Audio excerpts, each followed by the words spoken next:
என்னுடைய பேரன்பிற்கும் பெருமதிப்பிற்கும் உரிய பெருந்தகை அருள் திரு பேராசிரியர்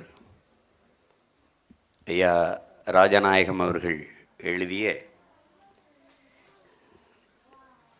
இந்த இடக்கரடக்கல் நூல் வெளியீட்டு விழாவிற்கு வந்து சிறப்பித்து நூலினுடைய முதல் பிரதியை பெற்றுக்கொண்டிருக்கிற என்னுடைய வணங்குதற்குரிய தாய்மார்கள், வணக்கத்திற்குரிய பெருமகள் பேராசிரியர் முனைவர் பிரேமா அவர்கள், இங்கே அரங்கை நிறைத்து அமர்ந்திருக்கிற என் உயிரிலும் உணர்விலும் கலந்து வாழும் என் அன்பு உறவுகள், ஊடக நண்பர்கள், நிகழ்வை தொகுத்து வழங்குகிற தங்கைகள், உங்கள் அனைவருக்கும் என்னுடைய அன்பும் வணக்கமும். நம்முடைய ஐயா ராஜநாயகம் அவர்களை எல்லோரும் அறிவோம். கணிப்பியல் வல்லுனர், லயலா கல்லூரி அப்படிங்கிற ஒன்று புகழ் பெற்றதே எங்கள் ஐயாவால் தான். லயலா கல்லூரி மாணவர்களின் கருத்து கணிப்பு, மாணவர்கள் கருத்து கணிப்புனாவே அது ஒரு இது. அப்படிப்பட்ட ஒரு கணிப்பியலில் ஒரு பொறுப்பும் அக்கறையும் இருக்கும். அது சும்மா ஏதோ சொல்லிட்டு போகணும்னு நினைக்க மாட்டாங்க. எனக்கு இன்னுமே வியப்பாக இருக்குது, இவ்வளவு பேர் இருக்கும்போது என்னை எதுக்கு கூப்பிட்டு இந்த இலக்கிய இந்த நூலை அவரே சொல்கிற மாதிரி இந்த நூலை எதுக்கு வெளியிட்டனோ ஐயாவே சொல்லிட்டாங்க. அதுக்கு காரணம் இதில் ஒன்றும் சிறப்பு தகுதியெல்லாம் ஒன்றும் இல்லை. எனக்கு எங்கள் ஐயா சொன்ன மாதிரி இது என் பிறவி கடமைன்னு. பெண்களுக்காக 33 விழுக்காடே பெருமையாக பேசும்போது 50 விழுக்காடு கொடுக்குறான் அப்படின்னு வெளிப்படையாக சொல்கிறேன். எனக்கு இந்த பெண்ணிய உரிமைன்னு பேசுகிறதே நான் ஏற்கலை, ரொம்ப எதிர்க்கிறேன். ஏன்னா அதை பேசும்போதெல்லாம் எனக்கு கோபமாக வரும். யார் அவன் பெண்ணிய உரிமையெல்லாம் பேசிட்டுக்கிறேன்? டேய், அது பிறவி கடமைடா, அதை போய் உரிமைன்னு பேசிட்டுக்கிற. என் தாய்க்கு, என் தங்கைக்கு, என் பிள்ளைக்கு, என் மகளுக்கு நான் கொடுக்க வேண்டியது என் பிறவி கடமை, ஒரு ஆண்மகனின் அதீத பெருமை. அதை விட்டுவிட்டு அதில் உரிமை பேசிட்டே இங்கே வாடா என்ன உரிமை கொடுத்துக்கிட்டு இருக்கேன் அப்படின்னு. அதில் அந்த சொல்லையே நான் ரொம்ப அருவருப்பேன். அதனால இது கொடுப்பாரு ஜெயிப்பாரா அப்படிம்பாங்க. கொடுத்தா ஜெயிக்கணுங்கிறது தெரியணும் அவங்களுக்கு. சரி, ஜெயிக்கிற நீங்கள் தான் கொடுங்களே அப்படின்னா அது செய்ய மாட்டாங்க. அது நம்ம பிறவி கடமை. ஏன்னா உங்களுக்கு தெரியும், அது உங்களுக்கு பெண்ணுக்கு பேச்சுரிமை வேண்டாம் என்கிறீரோ, மண்ணுக்கும் கீழே மதிக்கின்றீரோ பெண்ணினத்தை, பெண்ணடிமை தீர் மட்டும் பேசும் திருநாட்டில் மண்ணடிமை தீர்ந்து வருதல் முயல் கொங்கைங்கிறான் நம்முடைய புரட்சி பாவலன். அவனுடைய முன்னவன் நம் பாட்டன் பாரதி, ஆணுக்கு பெண் நிகர் என கொல்லணும் அப்படின்னா அறிவில் சிறந்து வையம் தழைக்குங்கிறான். எங்களுடைய தலைவர் ஆணுக்கு பெண் சமம் அல்ல, ஆணும் பெண்ணும் சமம்ங்கிறார். அவர் பெண்ணுரிமையே மண்ணுரிமைங்கிறாப்புல, அவர் பெண் விடுதலையே மண் விடுதலைங்கிறாரு. அவருடைய பிள்ளைகள் நாங்கள். அதனால் பெண்களை போற்றாத எந்த சமூகமும் பெருமை அடையாது. அது புரிஞ்சுக்கணும். அது ஒரு வீரமாக காளியை குலதெய்வமாக கொண்ட காளியின் பேரை அதை செய்ய சொல்லலைன்னா அப்புறம் இப்போ அது இல்லை. ஏன்னா 90 விழுக்காடு தமிழ் சமூகம் பெண்களை குலதெய்வமாக போற்றுகிற ஒரு சமூகம். அதில் நான் என் தாய்க்கு செய்கிறேன், என் தங்கைக்கு செய்கிறேன், என் மகளுக்கு செய்கிறேன், என் உடன் பிறந்தாருக்கு செய்கிறோம். இது நம்ம ஒவ்வொருடைய கடமை. அதில் ஒரு பெருமை நமக்கு இல்லை, அது கடமை.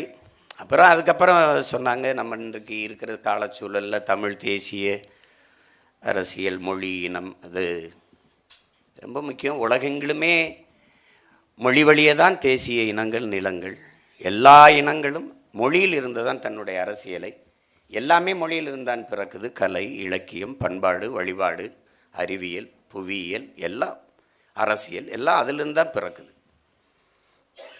இன்றைக்கி இந்த மொழியில் தான் இந்த கவிதை நூல் வந்திருக்குது, எடுத்து பேசிக்கிட்டு இருக்கோம். அப்போ அந்த மொழி தான், மொழியை முன்னிறுத்தித்தான். அப்போ மொழி தான் ஒவ்வொரு தேசிய இனத்தின் உயிராகவும் முகமாகவும் முகவரியாகவும் அடையாளமாகவும் இருக்குது. அதை அழிய விட்டுட்டால் அந்த இனம் அடையாளம் தெரியாமல் அழியும். அது வரலாற்று உண்மை. இறைமகன் இயேசு பேசிய தாய்மொழியே இல்லை, அரமாய்க்கே இல்லை, அழிஞ்சு போச்சு. இப்போ அந்த மாதிரி போயிடக்கூடாது. அதனால் வெளிப்படையாக சொன்னால் என் தாய்மொழி இறந்துருச்சு, அதை உயிர்ப்பிக்க அவள் பிள்ளைகள் போராடுறோம். அதான் உண்மை. இப்போ யாருக்கும் தமிழ் பேச வராது. இங்கே பேராசிரியர் பெருமகள் அவங்க தமிழ்துறை பேராசிரியர்னால பேசிட்டு போகிறாங்க. இல்லைன்னா இந்நேரம் பூரா தங்கிலீஷ் நிகழ்வாக தான் இருந்திருக்கும். அது இங்கே நான் கையெழுத்திட்டதே ஐயா சொன்னாங்க பெருமையாக. அது நம்மளுடைய பண்பு மாண்பு. அதில் பிள்ளைகள் பெயர்களை தங்கை சொல்லும் போதெல்லாம் நாங்கள் 2 பேரும் செல்லமாக சிரிச்சுக்கிட்டோம். இந்திரன், இந்த யாழினி 2 பேர் தான் தமிழாக இருக்குது. இது எல்லாமே ஒரு அன்பு செல்வத்துக்கு ஆதித் அப்படின்னு பேர் வச்சுருக்காங்க. ஆதித்தன் அப்படின்னா தமிழ், ஆதித்தனா என்ன மொழின்னே தெரியாது. என்ன சொல்கிறாங்க நம்ம முன்னவர்கள், வரி வடிவம் மாறலாம். ஏன்னா வரி வடிவம் என்னுடைய கையெழுத்து போல் எங்கள் ஐயா கையெழுத்து இருக்காது. சங்க காலங்களில் பண்டைய காலங்களில் நம்முடைய கல்வெட்டுகளில் பார்க்குற வரி வடிவம் இப்போ இல்லை. வரி வடிவம் மாறலாம், ஒளி வடிவம் மாறவே கூடாது. கணேஷ் அப்படின்னா அது என் பேர் இல்லை, கணேசன் அப்படின்னா அந்த ஒளியில் என்னுடைய மொழி இருக்குது. ஆதித்தன் அப்படின்னா என்னுடைய மொழி இருக்குது. குமார் என்பதில்லை, குமாரன், குமரன் அப்படிங்கிறதுல என்னுடைய மொழி இருக்குது. அதை என் அன்பு பெற்றோர்கள் அடுத்த தலைமுறைக்கு அழிய விடாமல், தமிழ் தாய்மொழியில் பெயர் கூட தாங்காத இனம் வாழாது. அந்த தவறை நாம் செய்யக்கூடாது. பிள்ளைக்கு தமிழ் பெயரை சூட்டுவோம், நாம் தமிழர் என்பதை உலகிற்கு காட்டுவோம் என்பதை அறிவார்ந்த தமிழ் சமூக மக்கள், இதிலும் என் உயிரினுமினிய உடன் பிறந்தார்கள் கவனத்தில் எடுத்துக்கணும். பெயரை கேட்டாலே நான் யாருன்னு தெரியணும், சும்மா ஒரு அதிர்வு இருக்கணும். அப்புறம் அது இலக்கிய நிகழ்வுனாவே ஒரு குறுகிய அரங்குக்குள்ளே ஒரு 50-100 பேர் உட்கார்ந்து பேசுகிறதுன்னு ஆயிடுச்சு. இதெல்லாம் மாறணும், காலம் மாறணும். வெளியில் இலக்கியம் பேசணும், கலையை போற்றணும். அவதான் கலை இலக்கியத்தை போற்றாத சமூகம் பெருமை அடையாது. அதனால் அது இப்போ எங்கள் ஐயா எழுதியிருக்கிற இடக்கரடக்கல் அம்மா சொல்லிட்டாங்க. அது அவர் சொல்ல வந்த செய்திகளை இலைமறைக்காய அதை மறைபொருளில் அவர் உணர்த்தியிருந்தாலும் அது சின்ன செய்தியாக இருந்தாலும் பெரிய தாக்கத்தை ஏற்படுத்துது. எனக்குள்ள பெரிய தாக்கத்தை ஏற்படுத்திய செய்திகளை ஒரு பக்கம் 2 பக்கத்துக்குள்ளே கொடுத்துருக்குறாங்க. இப்போ இடக்கர அடக்கல்னால் சொல்லிட்டாங்க, சான்றோர்கள் கூடியிருக்கிற அவையில் இப்படி ஒரு வார்த்தை சொன்னால் அவர்கள் மனம் காயப்படுமானால்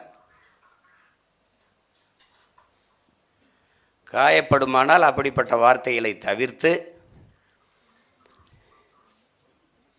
வெளியில் இருங்க. நீங்கள்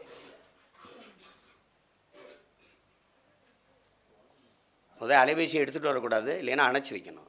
அவசரமாக உங்களுக்கு பிரதமர்கிட்ட உள்துறை அமைச்சர்கிட்ட வரும்னா நீங்கள் வெளியில் தான் இருந்து பேசணும்.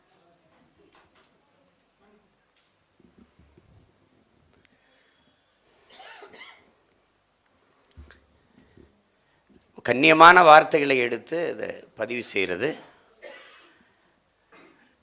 அது சொல்கிறாங்க சபை நாகரிகம், அதெல்லாம் சொல்கிறது. அதான் இடக்கர அடக்கல்ங்கிறத அதை நமது முன்னவர் தமிழ் மறையன் வள்ளுவ பெருமகனார்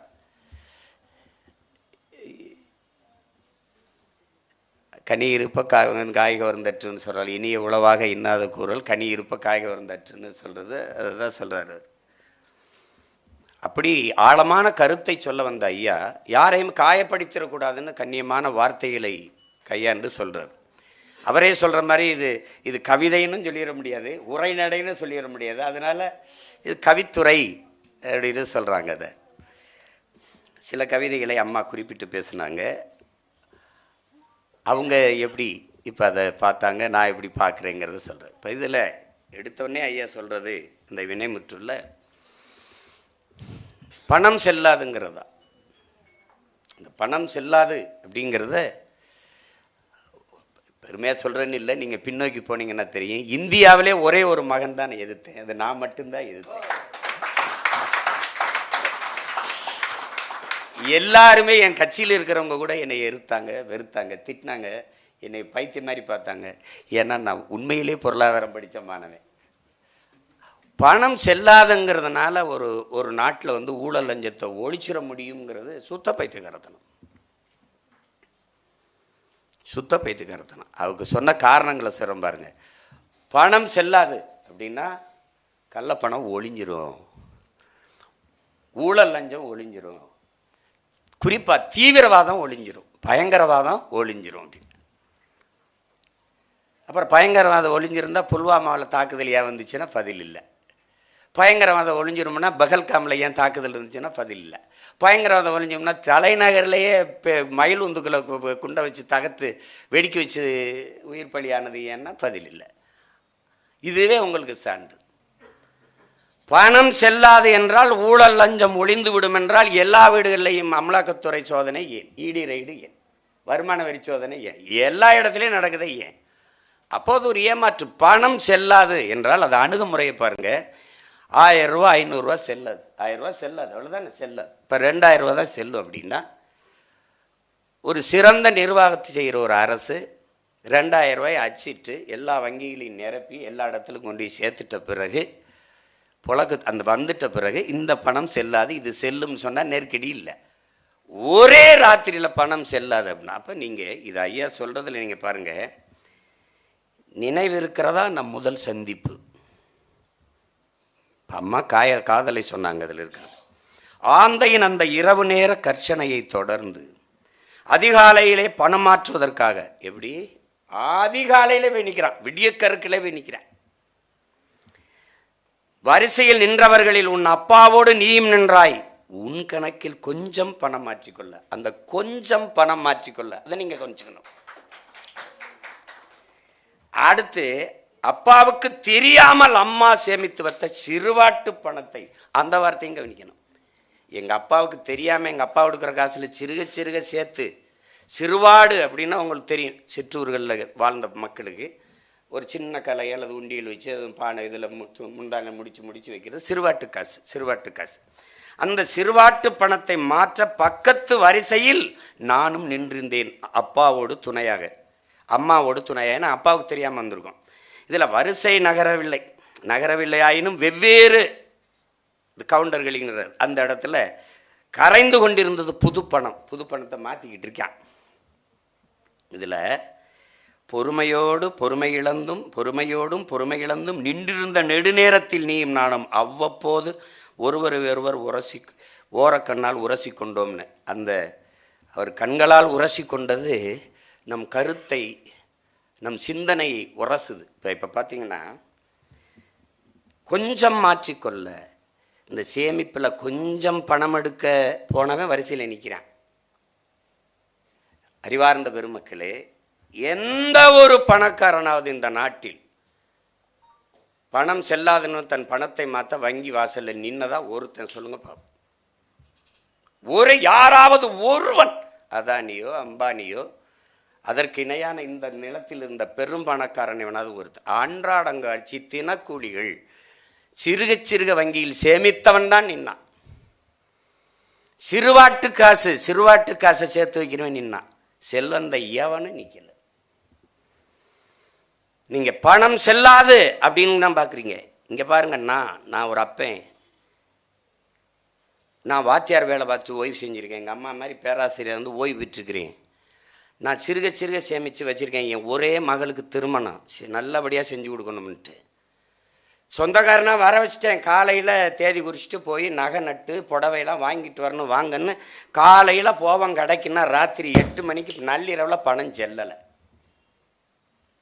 இப்போ என்ன ஆகும் அந்த குடும்ப நிலைமைன்னு பாரு. எங்கள் அப்பாவுக்கு உடம்பு முடியல, மருத்துவமனையில் சேர்த்துட்டேன். காலையில் போய் அவரை பணத்தை கட்டி கூட்டிகிட்டு வரணும். காலையில் பணத்தை எடுத்து வச்சுட்டேன், காலையில் போய் பணத்தை கட்டி கூட்டிகிட்டு வரணும். நான் எங்கள் அப்பாவை பணம் செல்லலை. நான் போயிட்டேன், டெல்லிக்கு போயிட்டேன், ஹைதராபாத்து போயிட்டேன், எங்கேயோ போயிட்டேன், வேறு இடத்துல போய் தங்கிட்டேன். அங்கேருந்து திருப்பி வரணும், என் கையில் இருக்க பணம் செல்லாது. இப்போ எத்தனை பிரச்சனைகள், இது வந்து 1-2 சொல்கிறேன், எவ்வளோ பெரிய பாதிப்பு. ஆனால் ஆட்சியாளர்கள் நம்மிடத்தில் சொன்னது, மாண்புமிக்க நம்முடைய பிரதமரை அறிவித்தது, 50 நாளில் உங்களை சொர்க்கத்தில் கொண்டு போய் வைப்பேன்னாரு. செத்து பல பேர் சொர்க்கத்துக்கு போனானே ஒழிய ஒருத்தனும் சொர்க்கத்துக்கு போனான்.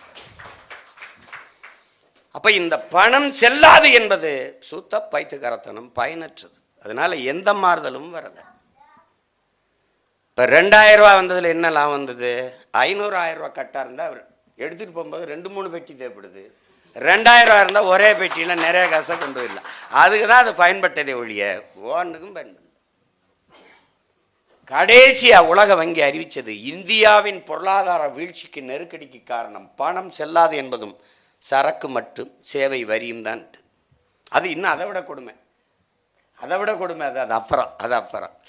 ஏன்னா சரக்கு மற்றும் சேவை வரியில் ஜிஎஸ்டி போடுறதுக்கு முன்னாடி கடையில் வியாபாரம் நடந்துக்கிட்டு இருந்துச்சு. அதை போட்டவொடனே காலையில் கடை விற்பனைக்குன்னு எழுதிட்டு போயிட்டான், கடையை வியாபாரத்துக்கு வந்துடுச்சு, அவ்வளோதான் முடிஞ்சது. அது அப்படி. இது எதுக்கு சொல்ற? மக்களின் நலன் கருதி சிந்திக்கிற, செயல்படுத்துகிற, திட்டங்கள் சட்டங்கள் தீட்டுகிற ஆட்சியாளர்கள் இல்லை என்பதை காட்டு. இதனால இந்த பணம் செல்லாது என்று சொன்னதுனால நடந்த ஒரே ஒரு நன்மையை யாராவது இப்படி ஒரு செயலை செஞ்சு நாட்டு மக்களை துன்புறுத்திட்டோம்ங்கிறதுக்கு ஒரே ஒரு தடவை நான் வருந்துறேன், அது தவறு நடந்துருச்சு, அதுக்காக அப்படி யாராவது அப்படி சொல்லியிருந்தால் அவன் ஆகச்சிறந்த தலைவன், மிக பெருமானுடன். ஆனால் அப்படி சொல்லவே இல்லையே, அதை பற்றி கவலையே படலையே. நீங்களே சொல்லுங்க, நினைச்ச அந்த அந்த காலகட்டத்துக்கு போங்க, என்ன பாடுபட்டோம். கேஷ்லெஸ் எக்கனாமிக்கே வந்துட்டா சிம்பிளஸ் எலெக்ஷனுக்கு வாங்கினேன், ஒரு வயலும் வரல. கேஷ்லெஸ் எக்கனாமி எப்படி? கேஷ்லெஸ் எக்கனாமி செல்ஃபோன் டிரான்சாக்ஷன் எப்படி? எங்கள் அம்மா அரணையூரில் எங்கள் ஆத்தா அண்ணம்மா 50 பேரை வச்சு தோட்டத்தில் வேலை செய்கிறா. எப்படி கேஷ்லெஸ் எக்கனாமியில் எங்கள் அத்தைக்கும் சின்னம்மாவுக்கும் பெரியம்மாவுக்கும் ஜாம் காசு கொடுப்பா? செல்ஃபோன் ஏம்மா முத்தம்மா உன் செல்ஃபோனை கொடு, அது என்ன நம்ம மாற்றி விடுறேன், இப்படியா சொல்ல முடியும்? எங்கள் அம்மா இது எப்படி இருக்கு செல்ஃபோன். 70 ஆண்டு கால விடுதலை பெற்ற இந்தியா, மின்சாரமே போய் சேராத பல ஆயிரம் கிராமங்கள். ஐயா தான் பேசுகிறாப்புல, நான் இல்லை, இது ஐயா தான் பேசுகிறாப்புல. பல ஆயிரம் கிராமங்கள் மின்சாரமே போய் சேராத கிராமங்கள் இருக்கும்போது அங்கே மின்னணு பரிமாற்றத்துக்கு எப்படி வருவான்? செல்போன் டிரான்சாக்ஷன் எப்படி நடக்கும்? எப்படி இருக்கு? அப்ப அடிப்படையில் எவ்வளவு பெரிய பிழை! இந்த 4 வரி கவிதையில் இவ்வளவு இருக்கானா? இருக்கு. அவர் கண்ணு உரசிக்கிச்சுங்கிறது, இது கருத்து உரசுது. இங்க புரியுது உங்களுக்கு? செய்தி அதுதான், ஒரு சுருங்க சொல்றாரு, அதுதான். அதை நீங்க புரிஞ்சுக்கணும். அந்த இடத்தில் கொண்டு போய் உங்களுக்கு பணம் செல்லாதுன்னவொடனே வங்கியில் அந்த மக்கள் முத நாள் இரவுலேருந்து படுத்து கிடந்தவன்லாம் இருக்கான்ல, ஒரு 500 ரூபா எடுத்துக்கிட்டு போகிறதுக்கு, ஒரு 500 ரூபா எடுக்கிறதுக்கு இருந்தவன்லாம் இருக்கான். அப்போ அந்த காலகட்டத்துக்கு உங்களுக்கு பதிவு செய்து இலக்கியம்ங்கிறது என்ன? எங்கள் அம்மாவுக்கு தெரியும், இங்கே கற்றறிந்த சான்றோர்.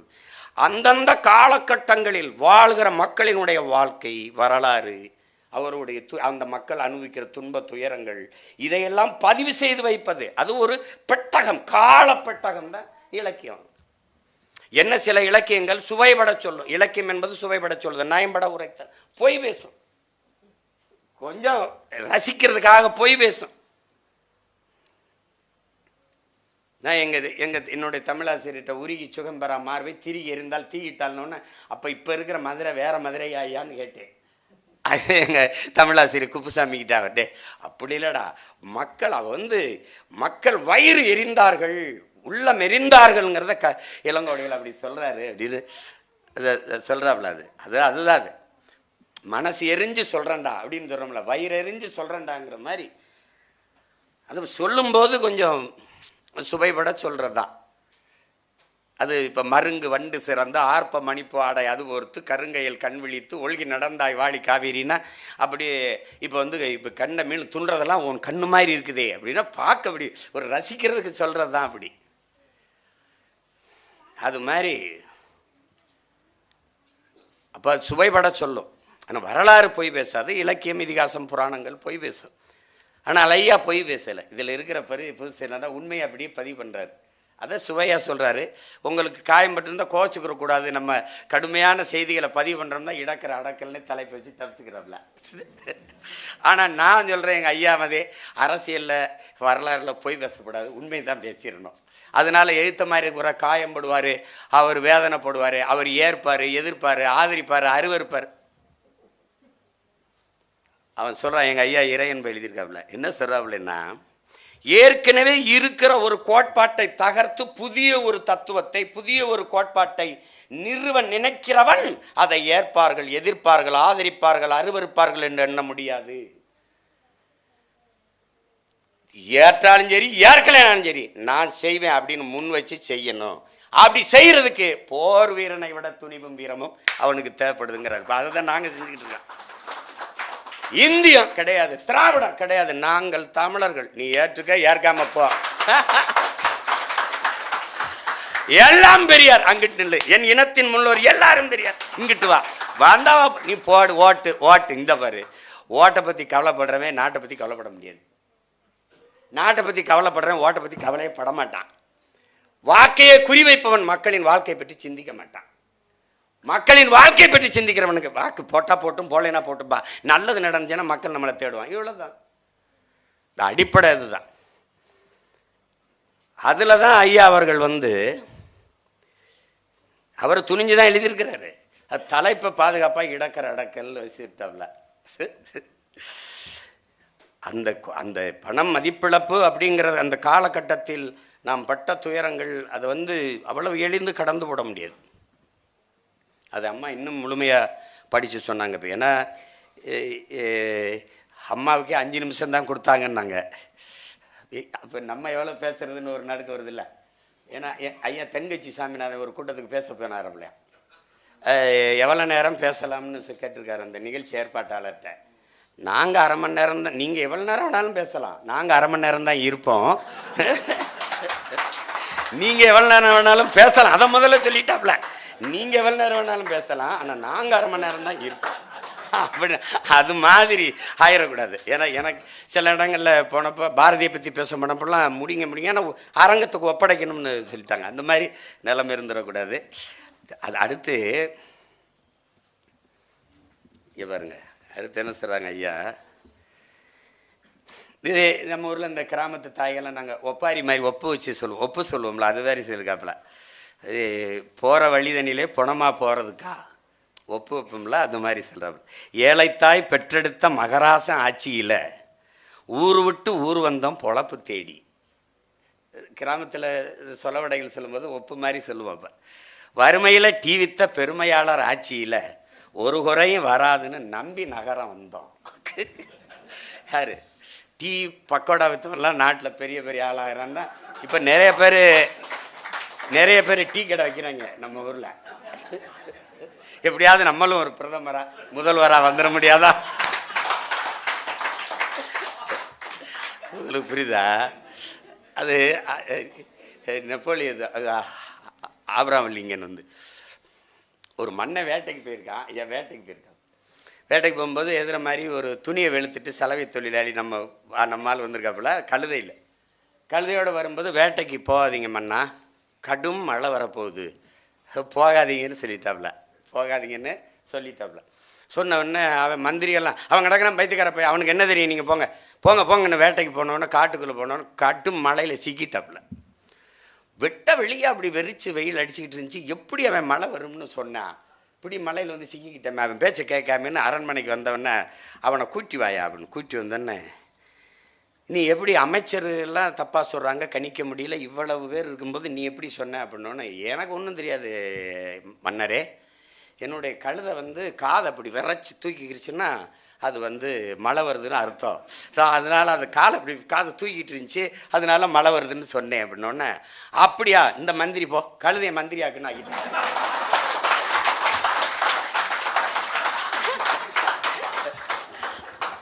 ஆபிரகாம் லிங்கம் அதுக்கப்புறம் சொல்கிறாப்புல, இந்த பாரு இந்த கழுதையை அமைச்சரானாலும் ஆக்குனா நாட்டில் பல கழுதைகள் அமைச்சராக ஆசைப்பட்டுக்கிட்டு இருக்கு.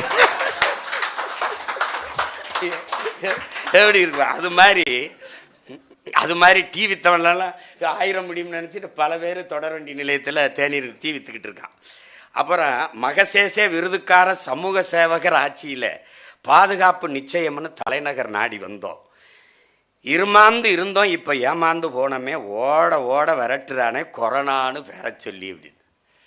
ஆனால் கொரோனாவுக்கு உலகத்தில் என்னென்னமோ மருந்து கண்டுபிடிச்சான். ஆனால் கைதட்டுனா கொரோனா ஒழியுங்கிறத அந்த காலகட்டத்தில் அடர்த்தியான வலியும் வேதனை இருந்தாலும் இந்த மாதிரி நினைச்சு பார்க்கும்போது மனசுக்கு ஒரு இளைப்பாறுதல் இருக்கு. என்னங்க பாருங்க, கை தட்டணும், விளக்கேத்தணும்,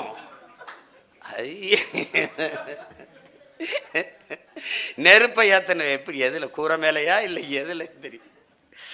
அது மாதிரி ஒரு கொடுமை பாருங்க. கொரோனா ஊரடங்கு உத்தரவுல உயிர்கருகி போச்சு. வேலை செஞ்ச இடங்கள்லாம் கதவடைப்பு செஞ்சாச்சு. அம்மாவது சொன்னாங்க, சோத்துக்கு நின்று நின்று கால் மரத்து போச்சு. போலீஸு கெடுபடியில் கடவுளும் கை விரிச்சாச்சு. வேலை வெட்டி இல்லாமல், பணங்காசு இல்லாமல், கை கழுவ மருந்து தண்ணி வாய்க்கவசம் இல்லாமல், இடவெளி விட்டு பொழங்க, இட வசதி இல்லாமல். அதில் இருக்கிற அந்த ஏழ்மையை பார்க்கணும். பணக்காரனுக்கு வீடு இடைவெளி இருக்குது, இது இருக்குது. இடைவெளி விட்டு நிற்க இட வசதி இல்லையே எங்களுக்கு. குடிசைக்குள்ளே முடங்கி போன்னு பொணமாக போகிறதுக்கா, அதுதான் தலைப்பாக வச்சுருக்காங்க, போகிற வழியில் பொணமாக போகிறதுக்கான்னு. இது கவிதை கேளுங்க, அப்புறம் நடந்ததெல்லாம் பேசுவோம். உசுரை காப்பாற்ற ஊர் திரும்ப நினச்சாலும் வண்டி இல்லை பஸ்ஸும் இல்லை, வண்டி இல்லை பஸ்ஸும் இல்லை, மாநகர வீதி இல்லை.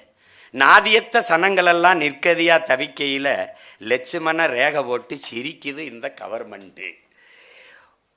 யோகிசாமி கருணையில் காலந்தள்ளும் நப்பாசையில் புள்ளகுட்டியை தூக்கிக்கிட்டு பொடிநடையாக ஊரு போனால் எல்லையில் குத்த வச்சு உக்கார ஆர்டர் போட்டு பீச்சி அடிக்கிறானே விஷமருந்த மேலு போகிறான். இதில் என்னென்னா,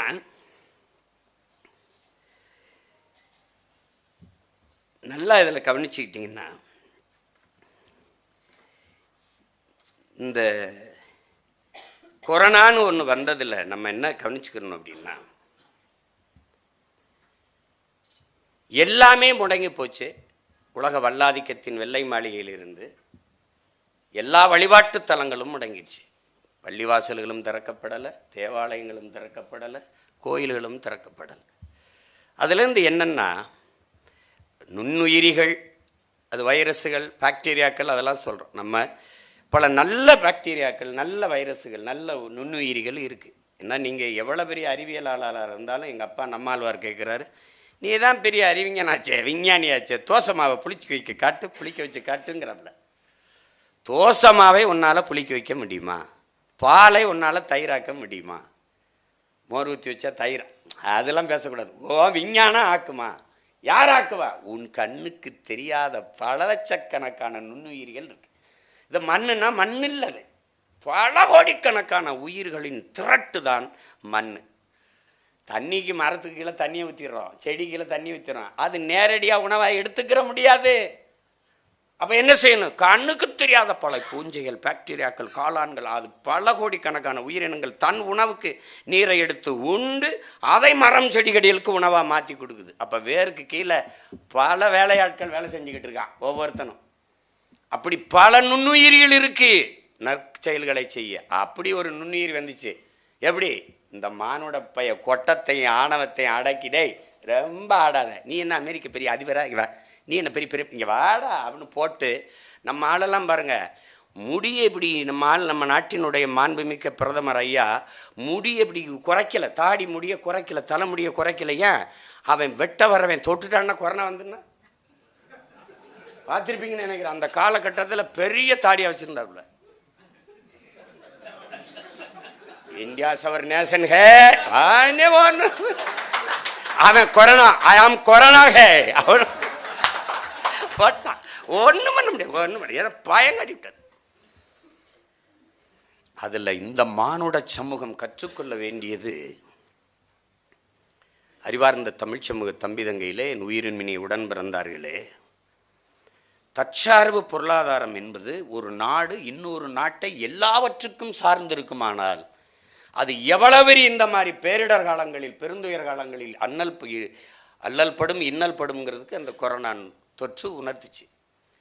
நீங்கள் எல்லாவற்றுக்கும், உணவுக்கு, அடிப்படை தேவைக்கு பிரிதொரு நாட்டை சார்ந்திருக்கும் போது விண்ணூர்தி பயணிக்கலை, எந்த கப்பல் போக்குவரத்து இல்லை அப்படிங்கும்போது முடங்கி போகுது ஒரு நாடு. அந்த காலகட்டத்தில் அருமை பெருமக்களே, நீங்கள் எல்லா கடையும் மூடி இருந்தது, ஆனால் நீங்கள் நகைக்கடை திறந்து இருக்குது, அங்கே போனால் விலை நிறைய நகைகளை வாங்கி சேமிக்கலாம் என்று எவனும் எண்ணலை. விலை உயர்ந்த மகிழ்வுந்திருக்கு, கார் இருக்கு, வாங்கி நிறுத்திடலாம் அப்படின்னு எவனும் எண்ணலை. விலை உயர்ந்த ஆடைகளை வாங்கி சேமித்து வைக்கலாம் அலமாரியில் என்று எவனும் நினைக்கல. எதை நினைச்சாங்க? எங்கேயாவது மளிகை கடை திறந்திருக்கா, பால் திறந்திருக்கா, தண்ணீர் கிடைக்குமா, இதான் தேடினா. அப்ப என்ன தெரியுது? எதுவில்லாமலும் உன்னால் வாழ முடியும், நீரும் சோறும் இல்லாமல் வாழ முடியாது என்பதை யார் உணர்த்தினா? உனக்கு கண்ணுக்கு தெரியாத கடவுளாக வந்த கொரோனா என்கிற நோய் தொற்றி உணர்ந்துச்சு. கடவுள் எனக்கு கண்ணுக்கு தெரியல, அது மாதிரி அதுவும் ஒரு கடவுள். ஏன்னா ரொம்ப ஆடாத ஆண்டவனுக்கு நீ பதில் சொல்ல வேண்டியது வரும்னு சொல்கிறோம்ல, ரொம்ப ஆடாதடா டேய் அப்படின்னு ஏன் அவனை நீ கொரோனா வேணி அப்படின்னு நினைக்கக்கூடாது. இந்த பயல்களை ஒரு மிரட்டன்டா அப்படின்னு. அப்போவே அடங்கலை, இப்போவும் ஆடிட்டு தானே இருக்கேன் அவன். இந்த முக கவசர்கள் இந்த மாஸ்க் வித்தை மட்டும் பல லட்சம் கோடி அடிச்சுட்டு போயிட்டாப்ல. இந்த வேஸ்லின் கண்டுபிடிச்சு சொன்னால. நீங்கள் ஏன் அறிவார்ந்த சமூகம், நீங்கள் எத்தனை பேர் போட்டிங்கன்னு தெரியாது. நான் சொல்கிறேன், உண்மையிலே கொரோனாவுக்கு இந்த வேஸ்லின் அந்த தடுப்பு ஊசி போடாத ஒரே ஆள் நான் தான். ஆனால் நீங்கள்லாம் பார்த்தீங்களா, நீங்கள் அப்போ பாருங்கள், தினம் பலாயிரக்கணக்கான மக்களோட நின்றுக்கிட்டு உதவிக்கிட்டு மாஸ்க் போட்டுக்கிட்டு இருப்பேன். அந்த நேரத்தில் இடைத்தேர்தலாம் வச்சான். மாஸ்க் போட்டு கும்பிடும்போது சிமா அதை கலட்டுப்பா, முகத்தை ஒரு தடவை காட்டுப்பா, அண்ணே இந்த மாஸ்க் எடுத்துகிட்டு ஒரு ஃபோட்டோ எடுங்கண்ணே அப்படின்னு. அப்போ இவங்க அனுப்பிடுவாங்க போல இருக்கு. ஏன்னா கொரோனாங்கிறத அவர் எளிதாக எடுக்க முடியாது. நான் அரிதான உயிர்களை எல்லாம் இழந்தோம். குறிப்பாக ஐயா எஸ்பி பாலசுப்ரமணியம், என் தாய்மாமன் தமிழ் முழக்கம் சம்மில் மாதிரி மிக நம்ம கண்ணுக்கு முன்னாடி நிறைய உயிர்களை நாம் இழந்துட்டோம். இதில் இது பண்ண முடியாது. அப்போ நான் இயங்கிக்கிட்டு இருந்தேன். ஆனாலும் நான் அந்த ஒரு 2 குழப்பம் இருந்துச்சு. எனக்கு என் மேலே அக்கறை கொண்ட பல மருத்துவர்கள், தம்பி நீங்கள் ஒரு வேஸ்லின் போட்டுக்கிறங்க அப்படின்னு. ஏன்னா முதல்வர் நான் 3 டோஸ் போட்டேன், நீங்கள் போட்டுருங்க அப்படின்னு சொல்லிட்டாப்புல. இப்படி மாஸ்க் போட்டுக்கிறங்க, இப்படி 3 டோஸ் போட்டேன், முதல்ல இது போட்டேன் அப்படின்னு. சில மருத்துவர்கள், தம்பி நீங்கள் போடாதீங்க, பார்த்துக்குறோம், அது தேவையில்லை அப்படின்னு. அது பெரிய பின்விளைவை ஏற்படுத்தும். ஒரு தெளிவு தான் எனக்கு இருந்தது. பன்னெடுங்காலமாக இருக்கிற புற்றுநோய்க்கு மருந்து கண்டுபிடிக்க முடியல, நீண்ட காலமாக இருக்கிற எய்ட்ஸுக்கு தடுப்பு நோய் மருந்து கண்டுபிடிக்க முடியல, சளி இருமலுக்கே கண்டுபிடிக்க முடியல. சளி இருமலுக்கு மருந்து மாத்திரை ஏதாவது இருக்கா? யாராவது சொல்லுங்கள், மருத்துவர்கிட்ட சொல்லுங்கள். நான் என் தம்பிகள் எல்லாம் மருத்துவராக இருக்கா, இருமல் எனக்கு அடிக்கடி சளி வந்துடும். உலகத்தில் எனக்கு ரொம்ப பிடிச்சது சளிக்கு தான், அடிக்கடி பிடிச்சிக்கிறோம். போய் கேட்டோன்னே என்ன இந்த குடிங்கண்ணே, இந்த டானிக்கை குடிங்க, இந்த காஃப் சிறப்பை குடிங்க, எவ்வளோ நாள், ஒரு வாரத்தில் சரியாயிரும். குடிக்கலாம், அப்போவும் ஒரு வாரத்தில் சரியாயிரும். கேட்டேன் ஏண்டாம்னு. மருந்து இல்லைண்ணே, அண்ணே நல்லா இருப்பீங்கண்ணே, ஏதோ ஒரு இதை கொடுக்குறோம், இதை குடித்தா கரும டப்புன்னு தூங்கிடுவியா, இருமுறது தெரியாது, அதனால குடிச்சு தொலைங்கண்ணே, ஏனே இப்படி கேள்வியாக போட்டு கொல்றீங்க. உண்மையிலே கிடையாதுங்கய்யா, எதற்கு கேளுங்க, உண்மையிலே கிடையாது தம்பி, கிடையாது. அதுக்கே கண்டுபிடிக்கல, இப்போ தான் வந்துச்சு கொரோனா, உடனே கண்டுபிடிச்சு. எனக்கு தெரியுது சரி வராதுன்னு. ஏன்னா இவன் என்ன சொன்னாலும் கபசுரம் குடிங்கன்னு. கபசுரத்துக்கு வந்துட்டான். டெங்கு கீழே, டெங்குன்னா நிலவேம்பு, கபசுரம் நிலவேம்பு குடி. இது அந்த நேரத்தில் பட்டப்பாடு இந்த மானுட சமூகம் பட்டது. அதில் ஐயா சொல்கிறாங்க பாருங்க, உத்தரப்பிரதேசம், இந்த வட இந்திய மாநிலங்கள் இருந்த மக்கள் சொந்த நாட்டுக்குள்ளே அகதிகளாக வந்தது இருக்குது பாருங்கள். மூட்டை முடித்தா ஒரு குழந்தையில இறந்துருச்சு, கர்ப்பிணி பெண் நடந்து வரும்போதே பிறந்துருச்சு, ரத்தத்தோடு அப்படி நடந்து வர அந்த காட்சிகள். அதுலேருந்து என்ன தெரியுது? போக்குவரத்து, ஒரு இடத்துலேருந்து இன்னொரு இடத்துக்கு இடம்பெயர்கிற போக்குவரத்து கட்டமைப்பில் நம்ம எவ்வளவு பலகீனமாக இருக்கிறோங்கிறத ஒரு சின்ன கண்ணுக்கு தெரியாத தொற்று நமக்கு உணர்த்திட்டு போயிடுச்சு. மாண்புமிக்க நிதியமைச்சர்கிட்ட ஒரு ஊடகவியலாளர் கேட்குறாரு, இப்படி மக்களை இப்படி நடக்க விட்டீங்க, இப்படி பண்ணிட்டீங்களேன்னா, அவ்வளவு சிரமம் இருந்தால் அவங்களோட பையன் வாங்கி நீங்கள் கூட நடங்களேன்ட்டாங்க. வருந்துகிறோம், இந்த ஒரு பெரிய நோய் தொற்று, இதிலிருந்து சரியாயிடலாம், அதுக்கான மக்களுடைய துயரங்களில் நாங்களும் பங்கேற்கிறோம், அதை சரி பண்ணுவோம், எல்லாரும் அதுக்கு தான் போராடி கொண்டிருக்கோம் அப்படின்னு ஒரு ஆறுதல் வார்த்தை கூட பதிவு செய்யக்கூடாது. அது ஒரு பெரிய கொடுமையான காலகட்டம். அதை தான் ஐயா சொல்கிறாங்க. அதில் என்னென்னா, அது அந்த காலத்தில் இருந்து மீண்டு வந்தது இப்போ திருப்பி பார்க்கும்போது அந்த காயம் எவ்வளவு கனத்த வழியை தருது நமக்குங்கிறது தெரியுது. அதில் அதான் சொல்கிறா, இப்போ இந்த கோட்டை சுவர் எழுப்பி குடிசைகளை மறைச்சிங்க, கோட்டை சுவர் குஜராத்தில் தான், ஆண்ட மாநிலத்தில் தான் ட்ரம்ப் வர்றாருன்ட்டு போய் வேணால் பாருங்கள் வலையொலியில். குடிசைகளில் வாழ்கிற அந்த ஏழை மக்கள் அந்த குடிசைகள் தெரிஞ்சிடக்கூடாது அவருக்குன்ட்டு 7 அடியில் மதில் சுவர் கட்டி மறைச்சாங்க. ஒரே ஒருத்தன் தான் நான் இந்தியாவில் நான் தான் கேள்வி எழுப்பினேன். அந்த 7 அடியில் மதில் சுவர் கட்டின நீ அந்த கல்லை வச்சு அவனுக்கு வீடை கட்டி கொடுத்துருக்கலாமாடா, ஏன்டா குடிசையை கட்டினான்? குடிசையை மறைக்கிறதுக்கு சுவர் கட்டினான். காமன்வெல்த் விளையாட்டு போட்டியப்போ பல்வேறு வெளிநாட்டு தலைவர்கள் பல்வேறு வெளிநாட்டு வீரர்கள் வர்றாங்கன்னு டெல்லியில் இருந்த 13,000 பிச்சைக்காரர்களை ஒரே ராவில் பாரவுந்தில் ஏற்றி வேறு மாநிலத்தில் இறக்கி விட்டாங்களே ஒழிய அந்த பிச்சைக்காரன் இல்லாத நிலைமை மாற்றுறதுக்கு ஒரு முயற்சியும் செய்யலை. இங்கே அதுதான் சொல்கிறார் பாருங்க. கோட்டை சோரெழுப்பி குடிசைகளை மறைச்சிய, கோட்டு சூட்டு போட்ட வந்த வெள்ளக்கார துறைகளோட ஒப்பந்தமும் போட்டிய, பார்ட்டிகளும் வச்சிய. இந்தியா அதிகமாக ஏற்றுமதி செய்து ஒரு பொருளை அந்நிய செலாவணியை ஈட்டுகிற ஒரே ஒரு ஏற்றுமதி மாட்டுக்கறி ஏற்றுமதி தான். உங்களுக்கு தெரியும். அதில் உலகத்திலே முதல் இடத்துல நம்ம இருக்கோம். 2வது இடத்துல பிரேசில் இருக்குது. பாலில் அவன் முதல் இடத்துல இருக்கா, நம்ம 2வது இடத்துல இருக்கோம். இப்போ இந்த மாட்டுக்கறியை எந்தெந்த நாடுகளுக்கு ஏற்றுமதி செய்யுது சொல்லுங்க யாராவது? மாட்டுக்கறியை இந்தியா ஏற்றுமதி செய்கிற நாடுகள் எவை? அவ்வளவு இஸ்லாமியம் கிறிஸ்தவன் நாடு. யாராவது இல்லைன்னு சொல்லு. அப்போ நான் ஏற்றுமதி இஸ்லாமிய நாடு, இஸ்லாமிய கிறிஸ்தவ நாடுகளுக்கு ஏற்றுமதி செய்து அவன் தர்ற காசு எனக்கு நிற்குது. ஆனால் இங்கே இருக்கிற இஸ்லாமிய கிறிஸ்தவன் கசக்கிறான். இப்போ நான் என்ன பண்ணுறேன், ஊரானுக்கு ஊட்டி விடுறேன் மாட்டுக்கறியை. Beef export hey, Hindustan is number 1 hey. ஆனால் உள்ளவன் சாப்பிட்டா கொண்டு வருவேன். எப்படி இருக்கு உங்களுக்கு புரியுதா? நீங்கள் சாப்பிடக்கூடாது, கொண்டே வருவேன். இப்போ என்ன கேட்டாங்கன்னா மாட்டுக்கறி, நான் மாட்டுக்கறி சாப்பிடாத விடு. முதல்ல நான் சாப்பிடக்கூடாது, என் உணவை உறுதி செய், அப்புறம் நான் என்ன சாப்பிடலாம்னு முடிவு செய். என் உணவே உறுதி செய்ய முடியாது நான் இதை சாப்பிட்றது அதை சாப்பிட்றது நீ போயிட்டு இருக்கிற. உணவு, உடை, வழிபாடு, மார்க்கம் எல்லாம் என்னுடைய அவரவர் சொந்த விருப்பம். அதில் போய் நீ தலையிட்டு இருக்கக்கூடாது. அப்படி அந்த நம்ம நாட்டில் மாட்டுக்கறி தின்னதை அடித்து கொன்னது எல்லாம் எத்தனையோ காட்சிகள் நீங்கள் பார்த்துருப்பீங்க. ஆனால் உங்களுக்கு ட்ரம்ப் வரும்போது பெரிய ரவுடி, லோக்கல் ரவுடி அவர் இருக்குல்ல, அது இன்டர்நேஷ்னல் ரவுடி வரும்போது 7 வகையில் மாட்டுக்கறியை வறுத்து வைத்து விருந்து படைத்தார்கள். அதான் சொல்கிறாப்புல, ஒப்பந்தம் போட்டிக, பார்ட்டிகளும் வச்சிக, ஆனால் நோய் தொற்று சோதிக்க துணிச்சலின்றி போனீங்க.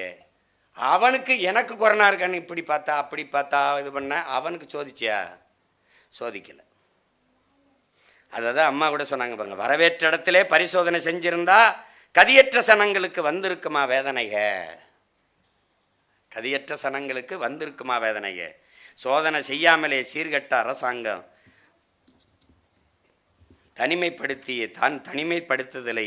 தனிமைப்படுத்தியதையே தான் தோன்றிய அரசாங்கம்ன்றப்பல.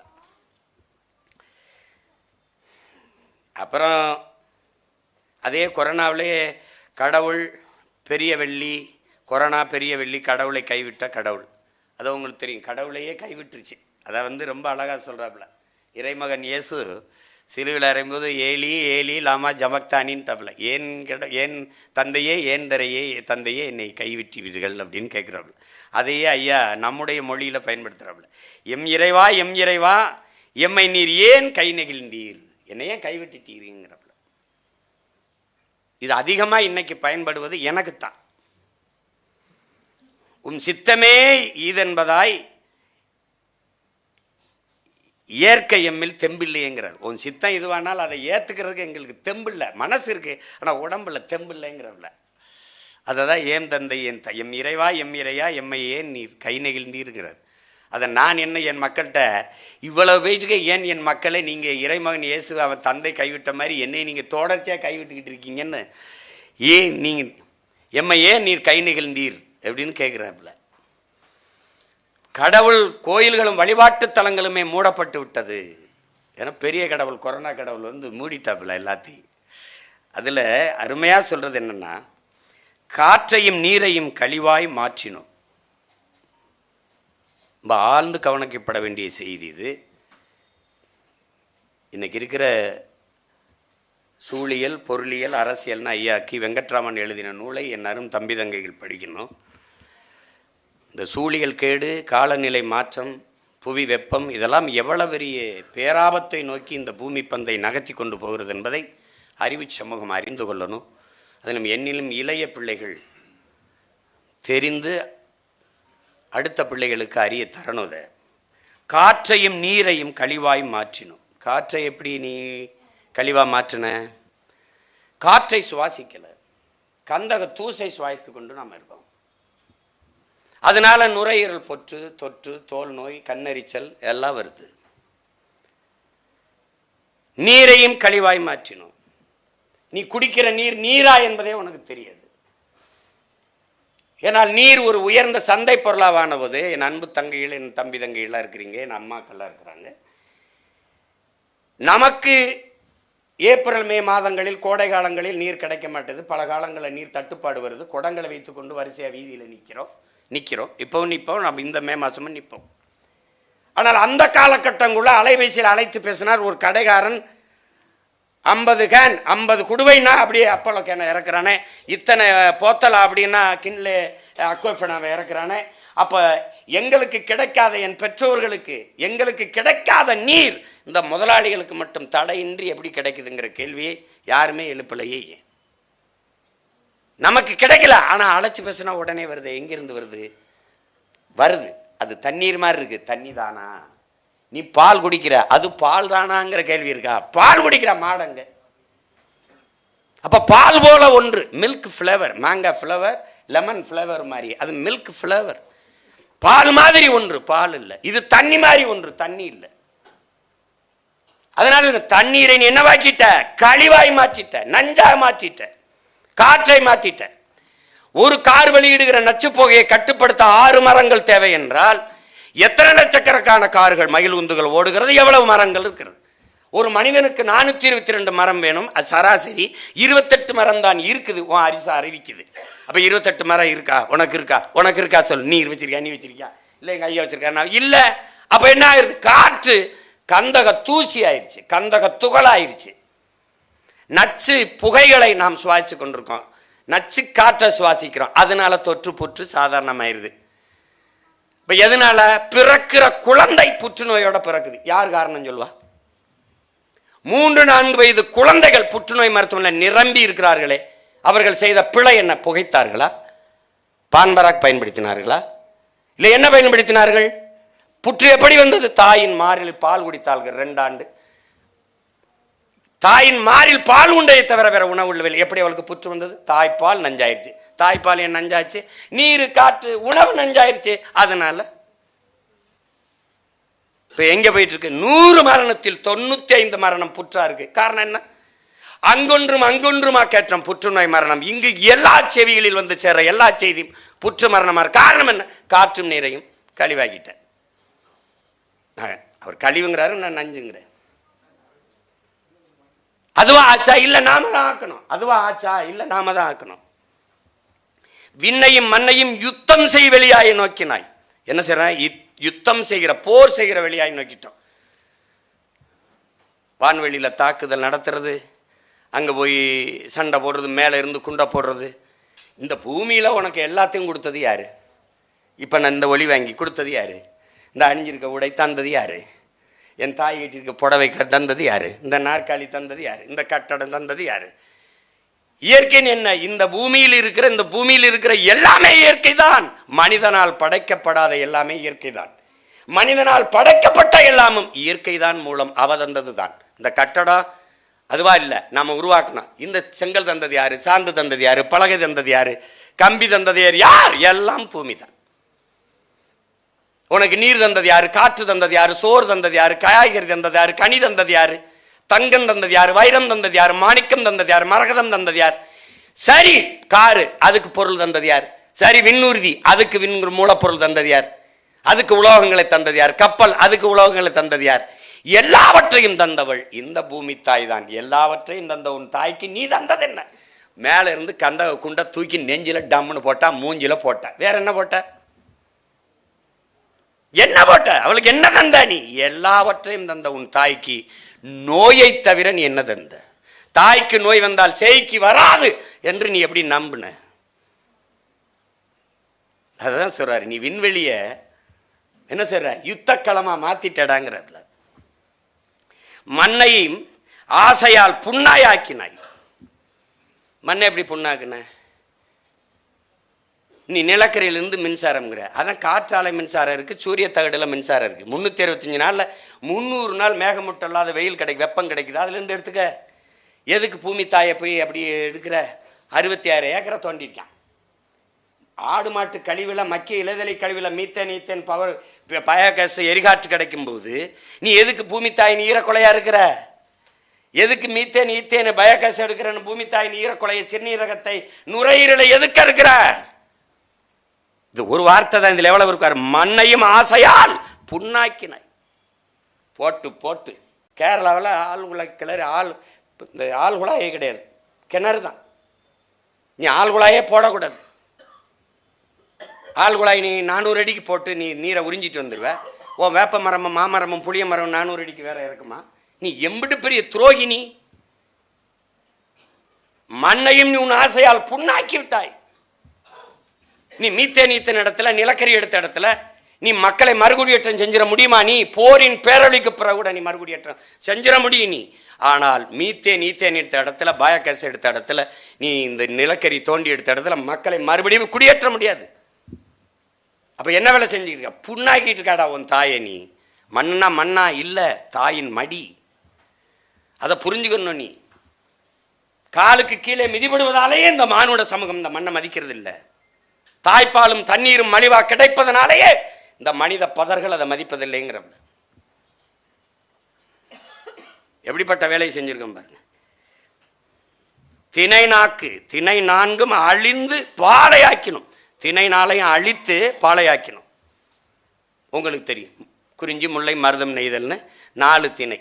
பாலை திணை இயற்கை திணை அல்ல, செயற்கை திணை. அப்ப முல்லையும் குறிஞ்சியும் முறைமையில் திரியின் நிலம் நடுக்குற்று நல்லியல் விளந்து பாலை எனும் படிமம் கொள்ளுங்கிறான் இளங்கோடிகள் நம் மூதாதை. நீ என்ன பண்ற? திணை 4ஐயும் அழித்து பாலையாக்கி கொண்டிருக்கிறாய். எப்படி அழிக்கிற? எப்படி அழிக்கிற? முதல்ல ஆத்து மணலை அள்ளுன அரையங்குல மணல் வளர 100 ஆண்டுகள் ஆகுங்கிறான். 30 அடிக்கு அள்ளிட்டு போயிட்டேன். 34 ஆறை நீ கொன்னுட்ட. அதுக்கப்புறம் என்ன பண்ணுச்சு? இந்த மலை, இந்த அருவி எங்கிருந்து வந்துச்சு? இந்த ஆறு எங்கிருந்து வந்துச்சு? அருவியிலிருந்து. அருவி எங்கிருந்து வந்துச்சு? மலையிலிருந்து. பூமி தாயின் மலை மார்பை அதை என்ன செய்யற? மலை மணல்னு இந்த மணல் தீர்ந்தவன அதை அறுக்கிற. இப்ப மலையே குவாரியாக்குற. கற்களை மலையை பார்க்கும்போது காசாக்கி வெட்டி கல்குவாரி எம் சாண்டு மலை மணல்னு அள்ளி ஏத்துற காசு. அப்ப மலை வெட்டுற, கீழே இறங்குற, முல்லை காடுகளை பூரா அழிக்கிற. அப்ப 4 திணைகளையும் அழிக்கிற. மருத திணையில என்ன பண்ற? நிலத்தை என்ன பண்ற? மீத்தேன் எடுக்கிறேன், ஈத்தேன் எடுக்கிறேன், நிலக்கரி எடுக்கிறேன், அதை எடுக்கிறேன், இதை எடுக்கிறேன், அணு உலை நிறுவனேன், ஸ்டெர்லைட்டை வைக்கிறேன், பூரா நச்சு ஆலைகளை வச்சு அதை அழிக்கிற. மருத திணையை, மருத நிலத்தை அழிக்கிற. கடைசியா நெய்தல். நெய்தல் என்ன பண்ற? எல்லா ஆலை கழிவையும் ஆற்று வழியே அல்லது நேரடியா கடல் கொண்டு கொட்டுற. அணுகுண்டு தேவையில்லை பூமியை அழிக்க, பிளாஸ்டிக் நெகிழியே போதும்ங்கிறான்.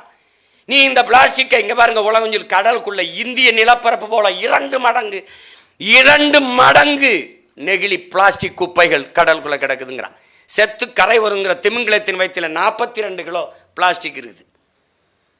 அப்ப பிளாஸ்டிக் தரையில் இருக்கிறதாவது எடுத்து எந்தையாவது வரும் சரி பண்ணி விடலாம். கடலுக்கு இருக்கிறத எப்படி சரி பண்ணுவ? உனக்கு ஆக்சிஜன்ல 80 விழுக்காடு மூச்சு காற்று யார் தர்றா? கடலுக்கு நீல பச்சை பாசிங்கிற தாவரம். அது மேல பிளாஸ்டிக் கொட்டி முன்னின்னா பூமி எப்படி இருக்கும்? அது எப்படி இருக்கும்? அப்ப இந்த 4 தினம் குறிஞ்சி முல்லை மருதம் நெய்தல், இந்த 4 திணையையும் நிலத்தையும் நீ அழிக்கிறனால என்ன ஆகும்? பாலை எனும் நிலம், அது செயற்கை திணை, அது உருவாகிரும். பாலை நிலத்தில் வாழ்விடம், மனிதர்களை எவ்வுயிரும் வாழ்வதற்கு வாய்ப்பற்ற நிலமாக உன் தாய் நிலத்தை மாற்றி கொண்டிருக்கிறாய். அதை என்ன சொல்றாரு? 4 திணையும் ஆசையால் நீ பாலையாக்கி கொண்டிருக்கிறாய்ங்கிறார். அழித்து பாலையாக்கி கொண்டிருக்கிறாய். அதுதான் அங்கே இருக்கிறது. இப்போ 5 கொடையாக நீர் மாந்தருக்கு ஈந்த உண்மை மறந்தே தீமையை நுகர்ந்தே மானுட மகனை மறுதளித்தோமே. இறைமகன் பூமிக்கு வந்தாரே இயேசுபிரான், 5 இணை இந்த ஐந்தினையும் மறந்த ஐம்பூதங்கள்ங்கிறது என்ன உங்களுக்கு தெரியும். நீர், நிலம், நீர், காற்று, தீ, விசும்பு, ஆகாயம், விண்வெளி. இந்த ஐம்பெரும் ஆற்றலுங்கிற அவங்க பஞ்ச பூதகங்கிறாங்க, 5 பூதங்கள்ங்கிறாங்க, நம்ம ஐம்பெரும் ஆற்றலுங்கிறோம் தூய தமிழில். அந்த பூதம் என்ன? பெருவலிமை. இப்போ இந்த பேராற்றல், இந்த ஐம்பெரும் ஆற்றல் இல்லாது உலகில் மனிதர்கள் மட்டுமில்லை, எவ்வுயிரும் கிடையாது, எவ்வுயிரும் கிடையாது. இப்போ நிலம், நீர், தீ, வலி, விசும்பு, காற்று, ஆகாயம், இது இல்லாது எதுவுமே எந்த உயிரும் இல்லை. அதை நீ என்ன பண்ணுற? மறந்துட்டு அதை தந்த இறைவனை நீ மறுதளிச்சிட்டேங்கிறப்பல. அடுத்து இங்கே பாருங்க, இன்னைக்கு இந்த தனியார்மய, தாராளமய, உலகமய பொருளாதார கொள்கையில் நம் நாடு சந்தையாயிடுச்சு. என் அன்பு பிள்ளைகள், என் அருமை பெரியவர்கள், குறிப்பாக எங்கள் ஐயா வரைக்கும் எல்லாருமே வர்த்தக பொருளாதாரத்தை, சந்தை பொருளாதாரத்தை ஏற்றுக்கொண்டிருக்கிற ஒரு நாட்டின் தலைவன், ஒரு நாட்டின் பிரதம அமைச்சர் அல்லது இந்த நாட்டின் முதன்மை அமைச்சர், முதலமைச்சர் உள்நாட்டு வெளிநாட்டு பெரும் முதலாளிகளுக்கும் சொந்த நாட்டு மக்களுக்கும் இடையே தரகு வேலை செய்ய முடியுமே ஒழிய தலைவனாக இருந்து மக்களுக்கு சேவை செய்ய முடியாது. இது சத்தியம், இதுதான் உண்மை. நீ எந்த கொம்பனும் என்னை மறுத்து எதிர்த்து பேச முடியாது. அதனால தான் என்ன சொல்கிறேன், பிரதமர் என்பவர் இன்டர்நேஷனல் புரோக்கர், முதலமைச்சர் என்பது ஆல் இண்டியா புரோக்கர். இப்போ முதலமைச்சர்களுக்கே இன்டர்நேஷனல் புரோக்கர் ஆகிறதுக்கு போட்டி நடக்குது. அந்நிய முதலீட்டை கொண்டு வரோம், அங்கே கொண்டு வரோம், இங்கே கொண்டு வரோம்னு. ஜப்பானே வா, அமெரிக்கா வா, என்னைய சின்னமன்னூரில் கேட்டாக, சிங்கப்பூரில் கேட்டாக, மன்னார்குடியில் கேட்டாங்கிற மாதிரி சிங்கப்பூர் தொழிலதிபர் வா, துபாய் அதிபரை வா, எங்கே வா, இங்கே வா. கப்பலில் வர்த்தகம் செய்வந்தன விரட்டி போராடி விடுதலைன்ட்டு வானூர்தியில் வர்த்தகம் செய்கிறவரன்னா வா வான்னு சிவப்பு கம்பளை விரித்து வரவேற்கிறத வளர்ச்சிங்கிறான். இந்த உலகமய, தனியார்மய, தாராளமய பொருளாதார கொள்கையில் நாடு சந்தையாகிவிட்டது. சந்தையில் என் அன்பு சொந்தங்களே, அருமை தம்பி தங்கைகளே, வர்த்தகம் நடக்குமா, வாழ்க்கை நடக்குமாங்கிற கேள்வியை கேட்டு பார்க்கணும். வர்த்தகம் என்ன நடக்கும்? வர்த்தகம் நடந்து லாப குவியலை முடிஞ்ச பிறகு கூடாரத்தை காலி பண்ணிடுவான். அப்படிதான் நடந்தது இங்கே நோக்கியோ, அப்படிதான் ஃபோர்டு, அப்படிதான் பல நிறுவனங்கள், அப்படிதான் டால்மியா சிமெண்ட் எல்லாம் வருவான். வளத்தை சுரண்டி எல்லாம் முடிச்சோன்னா போயிட்டே இருப்பான். மூட்டை கட்டிட்டு போயிடுவான், ராவோட ராவா காலி பண்ணிட்டு போயிடுவான். நோக்கியோ இங்கே இருந்துச்சு எங்க, ஃபோர்டு நிறுவனம் இருந்துச்சு எங்க, இந்த ஹொண்டா எவ்வளோ நாளைக்கு இருக்கும்? நீர்வளம் இல்லை, அவனுக்கு பிரச்சனைனா போயிடுவான். அது பின்னாடி சொல்கிறாரு, இந்த 8 வழிச்சாலை இதெல்லாம் சொல்கிறாருல, பின்னாடி சொல்கிறாப்புல. இதாக்கி பாருங்க, இந்த சந்தை பொருளாதாரத்தை ஏற்றுக்கொண்டிருக்க ஒரு நாட்டின் தலைவனாக இருந்து மக்களுக்கு சேவை செய்ய முடியாது, தரகராக இருந்து முதலாளிகளுக்கு தான் வேலை செய்ய முடியும். அது உங்களுக்கு கண்கூட இப்போ நீங்கள் பார்ப்பீங்க. இப்போ உங்களுக்கு நீங்கள் பார்ப்பீங்க. ஏன்னா இந்த சரக்கு மற்றும் சேவை வரியிலேயே குழந்தைகள் சாப்பிடுகிற பிஸ்கட்டுக்கு 18 விழுக்காடு வரி, தங்க பிஸ்கட்டுக்கு எத்தனை விழுக்காடு வரி விதிப்பது என்பது 3 நாள் விவாதித்து 3 விழுக்காடு வரி. இப்போ நீங்கள் புரியுதுன்னு நினைக்கிறேன். மாற்றுத்திறனாளிகள் எழுதி படிக்கிற தாள் அதுக்கு 18 விழுக்காடு, மாற்றுத்திறனாளிகள் பயணிக்கிற முச்சக்கர வாகனத்திற்கு 18 விழுக்காடு, காது கேளாதவர் வைக்கிற செவித்திறன் கருவி இருக்கு பாருங்க, அதுக்கு 18 விழுக்காடு. ஆனால் முதலாளிகளின் தங்க பிஸ்கட்டுக்கு 3 விழுக்காடு. இப்போ யாருக்கு வேலை செய்கிறாருன்னு தெரியுதா? இப்போ விண்ணூர்தியில் நீங்கள் பயணிக்கிறீங்கள, இந்தியாவில் ஏதாவது ஒரு சொந்தமாக விண்ணூர்தி இல்லாத ஒரு நாடு இருக்குன்னா உலகத்தில் நம்ம நாடு தான். இப்போ எந்த வண்டி பறக்குதுன்றீங்க? இண்டிகோங்கிறது ஒரு நாடு 75 விழுக்காடு அரசு, 25 விழுக்காடு முதலாளிகளை சாரலாம், அல்லது 30 கொடுக்கலாம், அல்லது ரொம்ப 50 விழுக்காடு கொடுக்கலாம். ஆனால் 100 விழுக்காடு முழுமையாக முதலாளிகளை தனியார் மயப்படுத்துதலில் வந்த சிக்கல் இண்டிகோ. திடீர்னு இப்போ நீங்கள் மதுரைக்கு பொண்ணு போக முடியாது, அவன் எடுக்கிற நேரம் தான் நேரம், அவன் விதிக்கிறதான் கட்டணம். மதுரைக்கு போக 24,000 ரூபா செலவாகுது. திருப்பி நான் வர 1,50,000, 2 பேர் வேணா 1,00,000. எப்படி இருக்கு பாருங்க. ஏன் வாகனத்தில் போக முடியாது? சீக்கிரம் போகணும், அங்கே ஒருத்தர் அவசரமாக சந்திக்கணும். இது எப்படிப்பட்ட வளர்ச்சி? ஒரே ஒரு முதலாளி, இண்டிகோ முதலாளி, அவர் ஓட்டி சம்பாதிக்கிறதுக்கு 5,000 ஏக்கரில் விண்ணூர்தி நிலையம். பறக்கவே விமானம் இல்லை, அப்புறம் எதுக்கிட்ட 5,000 ஏக்கரில் ஏர்போர்ட்னா பதில் இல்லை. இப்போ இது யாருக்கு வேலை செய்யுது? முதலாளி. அது எங்கே சொல்ல வர்றாரு? ஏழைத்தாய் பெற்ற பிள்ளை, ஏழைத்தாய் பெற்ற பிள்ளை, ஏழைகள் வாழ்வு பெற வாழ்வை ஈந்தவன் ஒரு இயேசுவானான். ஒருத்தன் இறைமகன் ஆயிட்டான், இயேசுவானான். ஏழைத்தாய் பெற்ற பிள்ளை ஏழைகளோடு ஏழையாக இறந்து யாசித்து இறந்து வாழ்ந்தவன் ஒரு சாய்பாபாவானான். ஏழைத்தாய் பெற்றவில்லை ஏழைகள் பசியாற்ற அரசியல் திட்டம் தீட்டியவன் ஒரு காமராஜரானான். அடுத்து பாருங்க, ஏழைத்தாய் பெற்ற பிள்ளை ஏழை தலித்துகள், அதாவது ஆதி தமிழ் குடிகள், ஆதி தாழ்த்தப்பட்ட குடிகள் தலை நிமிர அரசியல் களம் கண்டவன் ஒரு அம்பேத்கரானான். அதே மாதிரி ஏழைத்தாய் பெற்ற பிள்ளை ஏழைகளுக்கு ஆறுதலாக ஒரு வார்த்தை கூட இல்லாத பெரும் பணக்காரர்கள் போற்றும் கடவுள் கடவுள் ஒரு மோடி ஆனார். அதை பணக்காரர்கள் போற்றுகிற கடவுளாக நம்ம ஐயா மோடி ஆனார்னு சிறவில். இது எதுக்கு சிறவில்? நான் அவ்வளோ நேரம் சொல்லி வந்தேன்ல, அதுதான் இதுக்கு சிறவில். முதலாளிகள் அறிவார்ந்த பெருமக்கள் எந்த ஒரு முதலாளியும் லாப தேவைக்கு முதலீடு செய்வானே ஒழிய மக்கள் சேவைக்கு முதலீடு செய்ய மாட்டான். நம் நாடு ஏற்றுக்கொண்டிருக்கிற சந்தை பொருளாதாரம் என்பது எப்பவுமே ஒன்று கவனிங்க, முதலாளிகளின் வளர்ச்சியவே நாட்டின் ஒட்டுமொத்த வளர்ச்சியாக கட்டமைக்கும். உலகத்தின் 3வது பெரிய பணக்காரர்கள் அதானி அம்பானி இருக்கிறாங்க. 28 விழுக்காடு 28 கோடி மக்கள் இரவு உணவில்லாமல் தூங்கச் செல்கிறார்கள். பல கோடிக்கணக்கான பச்சிளங்குழந்தைகள் பசியோடு உறங்கச் செல்கிறார்கள். எந்த நாட்டில் நீங்க இருக்கிறீங்க? விண்ணூரில் விண்வெளியில் பறக்கிறாள் ஒரு தங்கை. வளர்ச்சி வளர்ச்சி. கற்பப்பையை வாடகைக்கு விட்டு வாழ்கிறார் ஒரு தங்கை. இது ஒரு இந்தியா, அது ஒரு இந்தியா. வயிற்று பசிக்கு உடலை இன்னொருவனுக்கு பசியாக்கி விபச்சாரம் பண்ணி வாழ்கிறார் ஒரு தங்கை. இது ஒரு இந்தியா. இதுல எந்த இந்தியாவில் நீங்க வாழ்கிறீர்கள்? இதில் எந்த இந்தியாவில் நீங்கள் வாழ்கிறீர்கள்? எப்படிப்பட்ட நாட்டில் நம்ம கட்டமைச்சுக்கிட்டு இருக்கு பாருங்க, எப்படி கட்டமைக்குது. ஆனால் அதானி ஒரே ஒரு கேள்வி, 100 நாள் வேலை திட்டத்துக்கு போற என் அம்மா கட்டுகிற வரியை, சரக்கு மட்டும் சேவை வரி, உப்பு ஊறுகாய் அரிசி பருப்பு எண்ணெய் நெய்க்கு எங்க அம்மா கட்டுகிற அதே வரியைத்தான் நாட்டின் முதல் பணக்காரர் அதானி அம்பானி மனைவியும் கட்டுகிறார்கள். அறிவு பெருமக்களே, வரி ஒன்றாக இருக்கு, வாழ்க்கை தரம் ஒன்றாக இருக்கா? பதிலாற்று இருக்கு, பதிலாற்று இருக்கு. எப்படி இருக்குது? பிரிட்டன் அப்படி கிடையாது. வரியை எடுக்குது, வரியை எடுக்குது. 100 ரூபாய் எங்கள் ஐயாட்ட சம்பளம்னா 75 ரூபாய் எடுத்துக்கிறோம். எனக்கு 1 லட்சம் சம்பளமா, அதில் 75,000 எடுத்துக்கிறோம். இவர் குறைவாக கொடுத்தாரு, இவர் நிறையா கொடுத்தாருங்கிறது இல்லை, சமமாக பொதுமையாக நாட்டுக்குடிகளுக்கு பிரித்து கொடுக்கும். அந்த மாதிரி ஒரு அமைப்பு பேர் தான் அரசு. அதுக்கு தான் அரசை நிறுவுறோம். ஏழை பணக்காரன் உயர்ந்தவன் தாழ்ந்தவன் என்று பாகுபாடு இல்லாது எல்லோருக்கும் சரியாக சமமாக பிரித்து கொடுக்கிறதுக்கு பேர் தான் அரசு.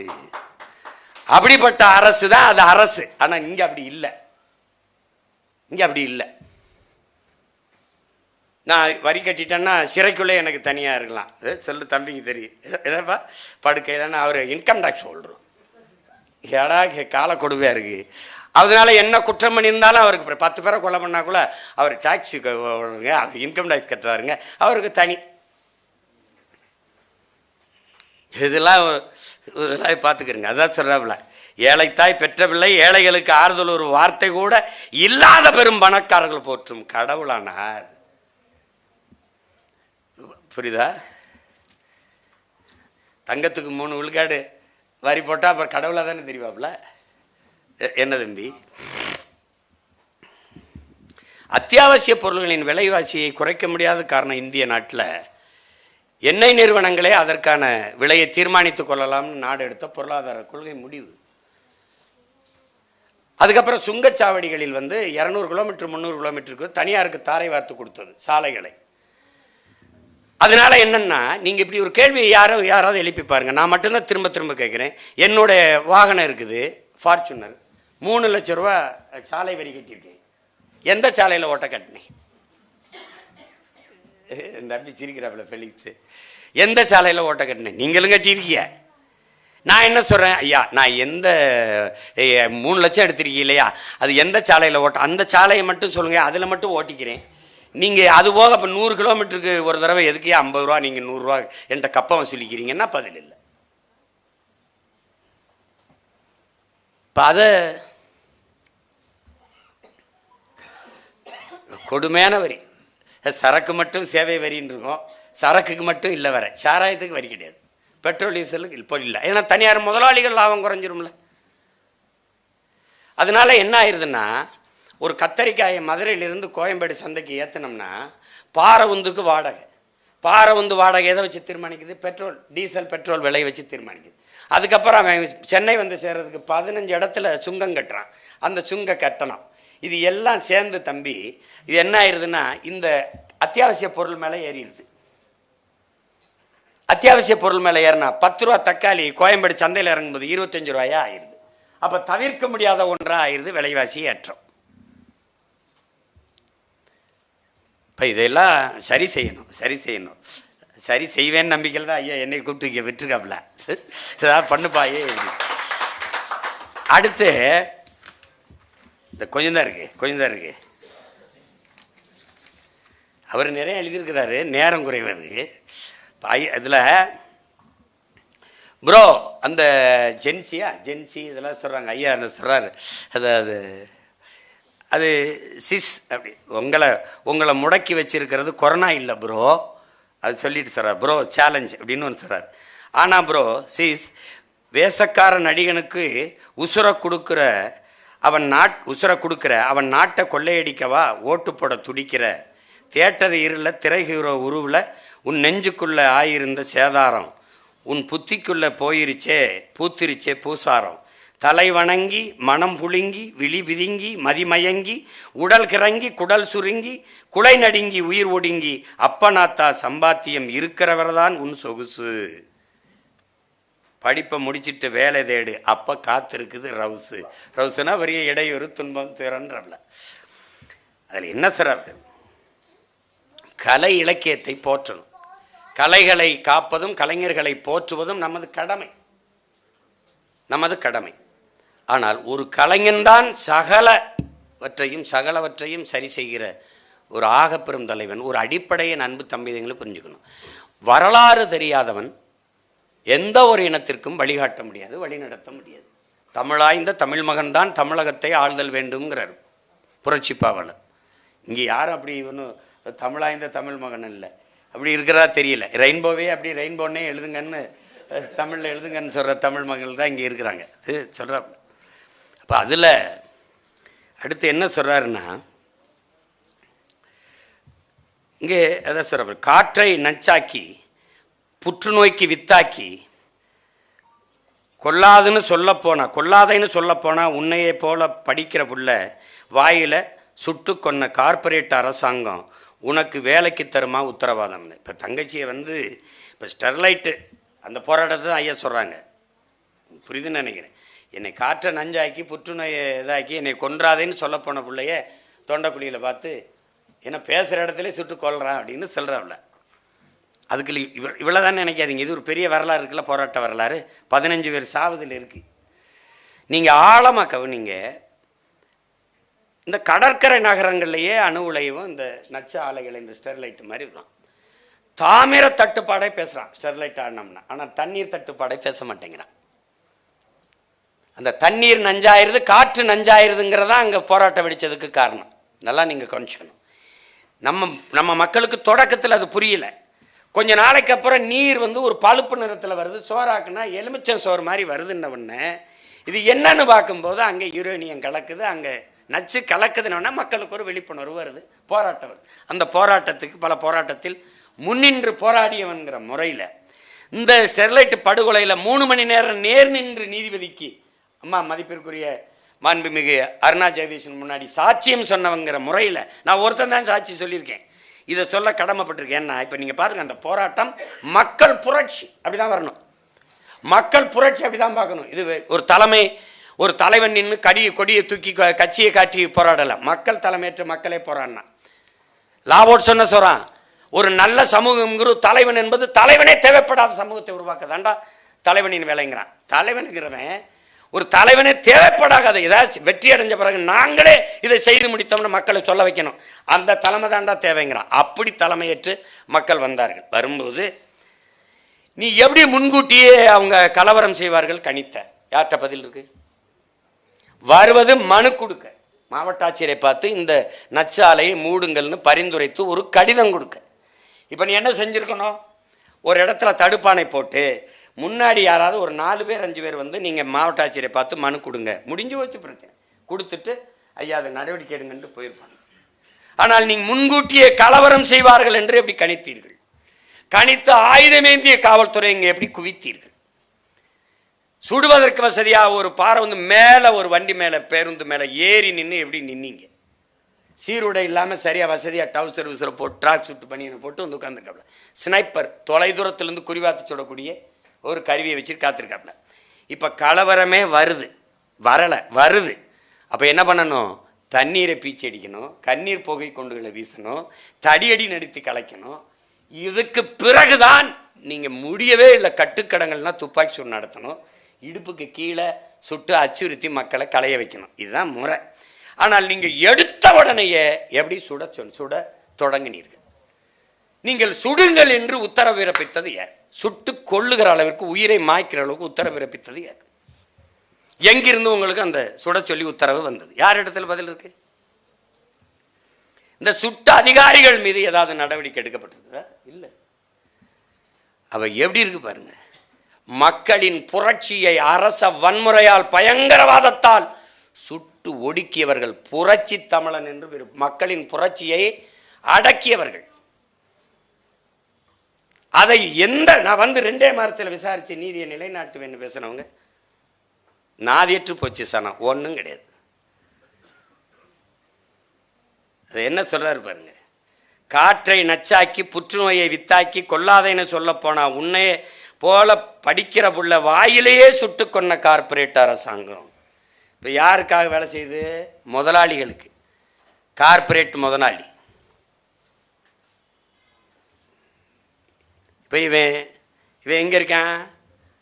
ஸ்டெர்லைட் ஆலைக்கு பக்கத்தில் இருக்கான், லண்டனில் இருக்கான். அவன் அனில் எங்கே இருக்கான்? லண்டனில் இருக்கான்.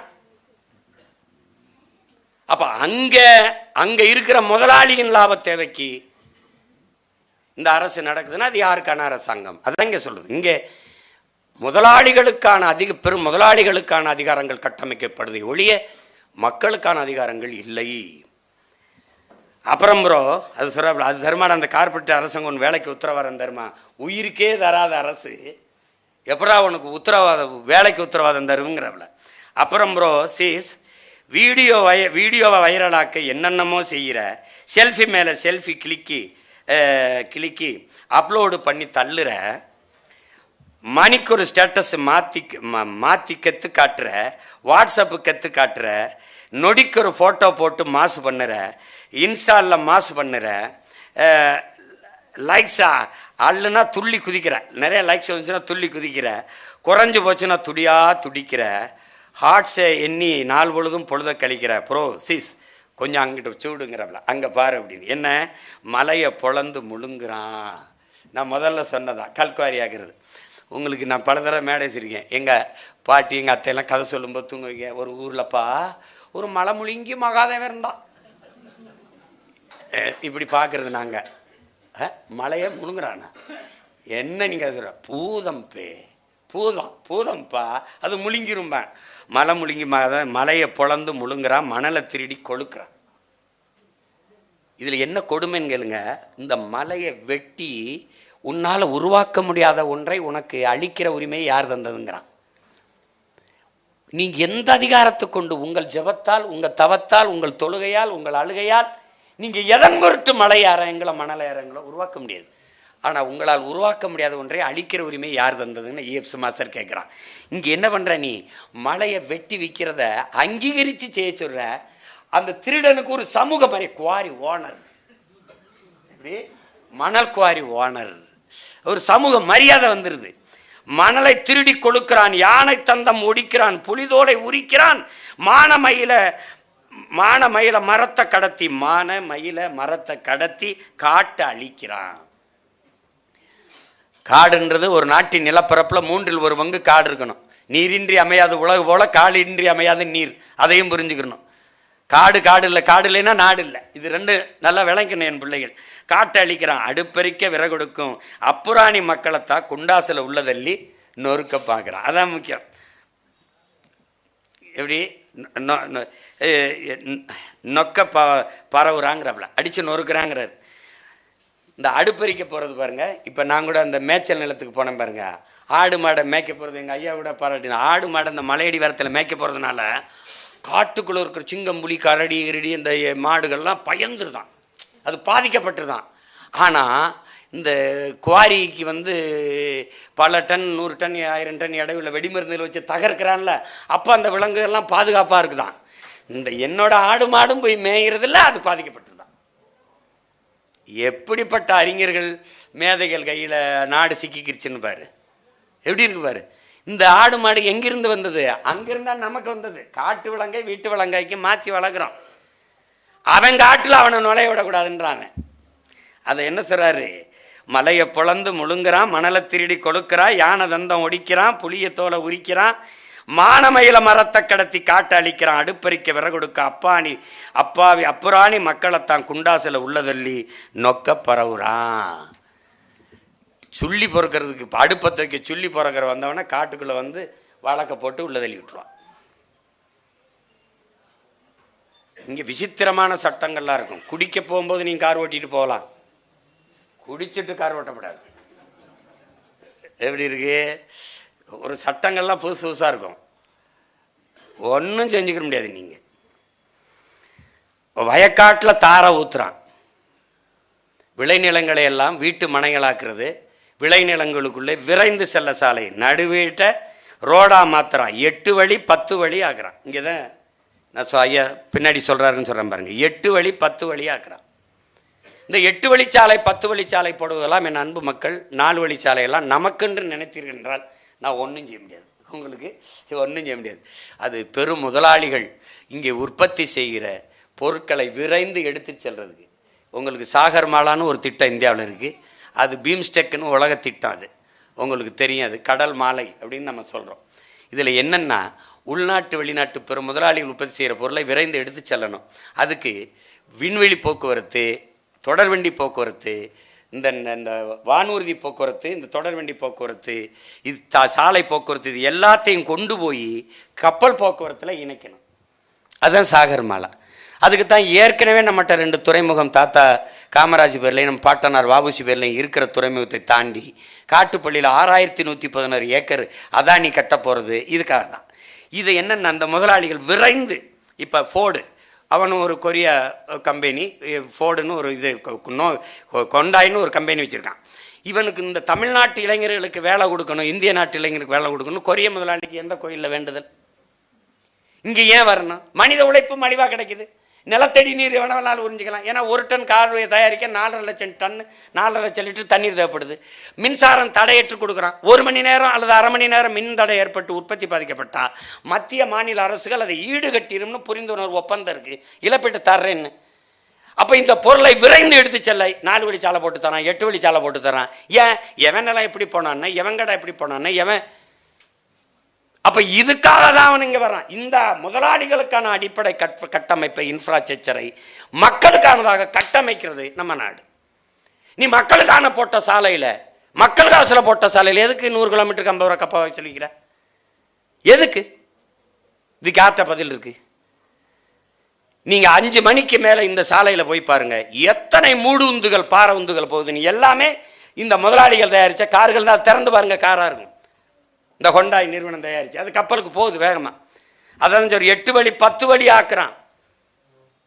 ஒரு நாட்டிலிருந்து இன்னொரு நாட்டுக்கு இடையில பயணிச்சு போகிறத கூட 8 வழிச்சாலை கிடையாது. இங்கே 8 வழிச்சாலை அமைக்கணும்னு அதை போராடி நிறுத்தி வச்சிருக்கோம். இந்த 4 வழிச்சாலை போட்டாங்க. சரி, தேவை வேற, பேராசை வேற, பெருந்தேவை வேற. இது தேவையில்லை, பேராசை. தேவை சரி 4 வழி. ஏற்கனவே விண்ணூர்தி நிலையத்துக்கு மீனம்பாக்கத்தில் 1800 ஏக்கர் கொடுத்துருக்கான். யார் கொடுத்தது? மக்கள். தேவைப்படுச்சு கொடுத்தான். 4 வழிச்சாலை போல நிலம் கொடுத்தது யாரு? மக்கள். ஏன்? தேவைப்படுச்சு கொடுத்தான். கடை இழந்தான், நிலத்தை இழந்தான், வீட்டை இழந்தான், கொடுத்தான். இப்போ அதுக்கு மேலே 8 வழிச்சாலை எதுக்கு போடுற? 8 வழிச்சாலை யாருக்கு போடுற? விரைந்து சென்னைக்கு போயிடலாம். போய் என்ன பண்ண? சீரியல் பார்ப்பா, இல்லை சினிமா பார்ப்பா, வேற என்ன பார்ப்பா? இல்லை சிந்திச்சு எதுவும் படைக்க போறியா? ஒரு இளவும் கிடையாது. சீக்கிரம் போயிடலாம். பெட்ரோல் செலவு மிச்சமாயிரும், டீசல் செலவு மிச்சமாயிரும். டேய், காருக்குள்ளே இருக்கிறவனை பற்றி சிந்திக்கிறியடா? அந்த காருக்குள்ளே இருக்கிறவனுக்கு நீரும் சோறும் கொடுக்குற விவசாய பற்றி என்னைக்குடா சிந்திப்ப? என்னைக்கு சிந்திப்ப? நீ என்னைக்கு சிந்திப்ப? தம்பி சந்திர மண்டலத்துக்கு சந்திராயனை அனுப்பலாம், சயின்டிஸ்டுக்கு சாப்பாடை சம்சாரி தான் அனுப்பணும். விண்வெளியில விண்கலத்தை விஞ்ஞானிகள் ஏவலாம், ஆனால் விஞ்ஞானிகளுக்கு சாப்பாடை விவசாயி தான் அனுப்பணும். இதை மனசுல வச்சுக்கிட்டு இருக்கணும். கார்ல போறவனை பத்தி கவலைப்பட்டுக்கிட்டே இருக்கு இந்த நாடு. வேகமா போயிடலாம். சேலத்துலேருந்து இங்கே 2 மணி நேரத்தில் வந்துடலாம். ஆனால் இங்கே இந்த சென்னை மீனம்பாக்கத்துலேருந்து இங்கே 4 மணி நேரம் ஆகுது உள்ள வர. ஒரு உயிர் காக்கும் ஊர்தி உரிய நேரத்தில் மருத்துவமனைக்கு போக என்ன பாடுபடுதுன்னு நமக்கு தெரியும். அப்போ எதை நோக்கி நீ நகர்த்துற? அதான் சொல்றாரு, 8 வழி 10 வழி சாலை 10 வழி ஆக்குறான். வேகம் வளர்ச்சின்னு பீத்துறான். வேகமா எங்கே போற?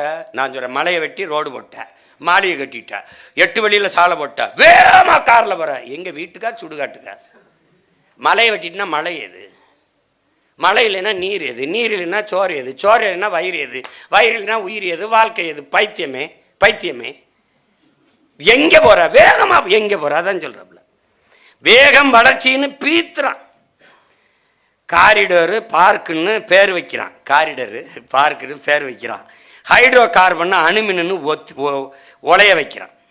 அதான் சொல்கிறேன் உங்களுக்கு, அணுமின் நிலையம் அது நம்ம 2 வருஷங்களாக 2 ஆண்டுகளாக போராடினோம். அந்த போராட்டத்தில் பெரும்பங்கு பலம் எடுத்தேன்.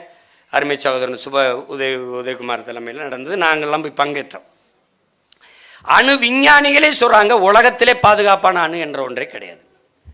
அணு குண்டு மேலே அமர்ந்திருப்பதும் அணு உலைக்கு அருகில் குடியிருப்பதும் 2 ஒன்று தாங்கிறான். இவன் சொல்லி கற்பிக்கிறதா, அணு உலை இல்லாத மின் உற்பத்தியில் எப்படி தண்ணீரை அடைவாய்?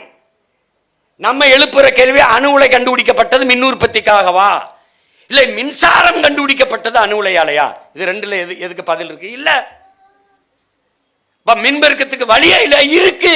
சூழியலுக்கு எந்த கேடும் இல்லாத காற்றாலை, கடல் அலை, இந்த சூரிய ஒளி, சூழியலுக்கு எந்த கேடும் கிடையாது. எவ்வளவு வேணாலும் உற்பத்தி செய்யலாம். நீ என்கிட்ட 5 வருஷம் கொடு. தேவைப்படாத அணு உலை, தேவைப்படாத மீத்தேன் கிணறுகள் மொத்தமா மாத்தி கட்டிடுவோம். ஒரு காற்று நீர் நிலம் நஞ்சாகாது, ஒண்ணு நஞ்சாகாது. ஏன்னா நஞ்சில்லாத உணவு அதுவே என் கனவுங்கிறாரு எங்களுடைய அப்பா நம்மாழ்வார். அந்த கனவை நோக்கிய பிள்ளைகள். நான் உங்ககிட்ட சொல்றேன், இந்த கால்கள் வழி நடத்தி நான் நடக்கல. என் கால்கள் போன வழியில என் கனவு வழி நடத்தி போகுது. கனவின் வழி நடக்கிறேன். உலகத்திலே மாறுதலை செஞ்சவனை என் உடன் பிறந்தார்களே, தன் மனச்சான்று வழி நடத்தியபடி நடந்தவன் தான் உலகம் புறா மாறுதலை செஞ்சிருக்கான். என் மனச்சான்று சொல்லுது எவனோடும் சேராதனால, அதனால சேரல. ஐயா சொல்றாங்க, தன்னன் தம்பின்னு சேரணும்னு இருந்தா என் தம்பியோட தான் சேர்ந்துருக்கணும். மற்றபடி இங்க இருக்கிற எந்த ஆற்றலோடும் நம்ம சேர முடியாது. இந்த நம்ம சேர்ற அளவுக்கு இந்த ஆற்றல் இருந்தால் நான் ஏன் தனியாக கட்சி வைக்கணும்? அந்த வீடே நல்ல வேணா அங்கேயே குடி இருக்கலாமே. அது சரியில்லைன்னு தனியாக வீடு கட்டியிருக்கோம். என்னங்கய்யா அது பாருங்க. இப்போ கார்பன் அணுமின், கார்பன் ஹைட்ரோ கார்பன். இப்போ உங்களுக்கு நீங்கள் தஞ்சாவூர்காரங்களாக இருந்தால் தெரியும், தஞ்சை நன்றாக விளைந்தால் தமிழ்நாட்டில் பஞ்சம் இல்லை. தமிழ்நாடு நன்றாக விளைந்தால் இந்திய துணைக்கண்டத்தில் பஞ்சம் இல்லை, பசி இல்லை. சோழ நாடு சோறு உடைத்து சொல்ல வைத்தவன் நம்ம கரிகால் பாட்டன் பெருவளவன். உங்களுக்கு எத்தனையோ மன்னர்களுக்கு இருக்குது, ஆனால் பெருவளத்தான்னு பட்டம் அவனுக்கு தான் வந்துச்சு. ஏன்னா ஓடுற நீரை தடுத்தி பாசனத்திற்கு பயன்படுத்தி வேளாண்மை செஞ்சிட முடியும்னு 1800 ஆண்டுக்கு முன்னாடி உலகத்தில் அறிவியல் தொழில்நுட்பம் வளராத காலத்தில் நிறுவியவன் அவன் தான். அவன் அணைக்கட்டலை, தடுப்பணை கட்டினான். அவன் எப்படி கட்டிடுவான்? அந்த பானா மாதிரி. அந்த மாதிரி ஒரு விஞ்ஞானி உலகத்தில் இன்னும் பிறக்க முடியாது. அப்போ அவன் பேரங்க நம்ம பேசுறேன்னா எப்படி? அந்த தஞ்சாவூர்ல மூப்போகம் விளையிற என் நஞ்சை நிலத்திலே தண்ணி உப்பு கைக்குது. இந்த என் தம்பி இருக்கான் தஞ்சாவூர்கார, தண்ணியை குடிக்க முடியாது. இங்க பாருங்க, 100க்கு 90 பேருக்கு சிறுநீரக கோளாறு இருக்குது. என் தம்பி குடும்பத்தில் 2 அண்டைங்க இறந்துட்டாங்க சிறுநீர் பாதிப்புல. ரத்த சுத்திகரிப்பு நடத்திக்கிட்டு இருக்குது ஒவ்வொரு வீட்லையும். தஞ்சை நிலத்திலேயே தண்ணி உப்பாயிருச்சு. காரணம் என்ன? மீத்தேன். மீத்தேன் எடுக்கிறதுக்கு இதுக்கு என்னங்க சம்பந்தம்? என்ன பண்றான்னா, நீங்க பார்க்கும்போது இந்த ஒரு குழா தெரியும், ஒரு அடிமரம் தெரியுது, கீழே எத்தனை சல்லி வேறு உங்களுக்கு தெரியாது. அது மாதிரி இந்த அடிமரம் தெரியுது, கீழே ஆயிரக்கணக்கான குழாய்களை உள்ள போட்டு தண்ணி. என்ன இந்த காற்றுங்கிறது? என்ன எரிகாற்று. பல ஆயிரம் ஆண்டுகளுக்கு முன்னாடி பூமியிலே மக்கி மண்ணோடு மண்ணா போயிருக்கிற மரம் செடி கொடிகள் அழுத்தத்தாலும் வெப்பத்தாலும் கரியாயிருது. இதான் நிலக்கரி. இந்த கரியாயிரு, இந்த கரிக்கு இடையில வெடிப்பு இருக்கு, இந்த வெடிப்புக்குள்ள ஒரு காற்று இருக்கு. இந்த காற்று தான் மீத்தேன், ஈத்தேன், பயோகேஸ். இந்த நீங்கள் சிலிண்டரில் நிரப்புறியெல்லாம் இது. இந்த காற்றை எடுக்கணும்னா இந்த பூமிக்குள்ளே இருக்கிற தண்ணீரை எடுக்கணும். எடுத்தால் தான் இந்த காற்றை உறிஞ்ச முடியும். இந்த தண்ணீரை எடுத்து எடுத்து வெளியில் ஊற்றிக்கிட்டே இருக்கும்போது 1000 அடிக்கு கீழே குழாயை போடும்போது கடல் நீர் மட்டத்துக்கு குழா பண்ணோடனே கடல் நீர் உள்ளே வந்துடுது. நிலம்புறா கடல் நீர் உள்ளாவை நீர் உப்பாயிருது. That's all your honour. இப்போ இந்த நீரை நான் குடிக்கும்போது உப்பு போய் உடம்புல சிறுநீரகம் செத்துருது, நான் செத்துறேன். இவ்வளோ தான் சாமி நடக்குது. இது இப்போ இந்த நிலைமை நான் தஞ்சாவூர் இதை சரி பண்ண முடியுமா? சரி பண்ண முடியும். என்ன பண்ணும்? தூக்கிட்டு போடாடே, ஓஎன்ஜி சேர்த்து கீஞ்சாச்சு தூக்கிட்டு போடாடே, போடா மீத்தேன் நான் எடுக்கிறேன். என் ஆடு மாட்டு கழிவு மக்கிய இலைதலை கழிவு மனித கலங்கிருந்து எவ்வளோ வேண்டுமானாலும் மீத்தேனத்தை எடுத்துக்கொள்ள முடியும் என்கிற வாய்ப்பு இருக்கும்போது எதுக்கு என் தாயின் ஈரக்கொலையாக இருக்கணும், இதயத்தை பிடுங்கணும்? எதுக்கு அவளுடைய சிறுநீரகத்தாக இருக்கணும்? அறுத்துட்டான், அதனால ஏன் சிறுநீரகம் பாதிக்கப்படுது. இப்போ அப்போ தண்ணியில் நீங்கள் இங்கே பாருங்கள் ஒன்றே ஒன்று சொல்கிறேன். இது என்ன இதுக்குள்ளே இவ்வளோ கதை இருக்கான்னா இதை சொல்கிறதுக்கு தான் அவர் சொல்கிறாரு.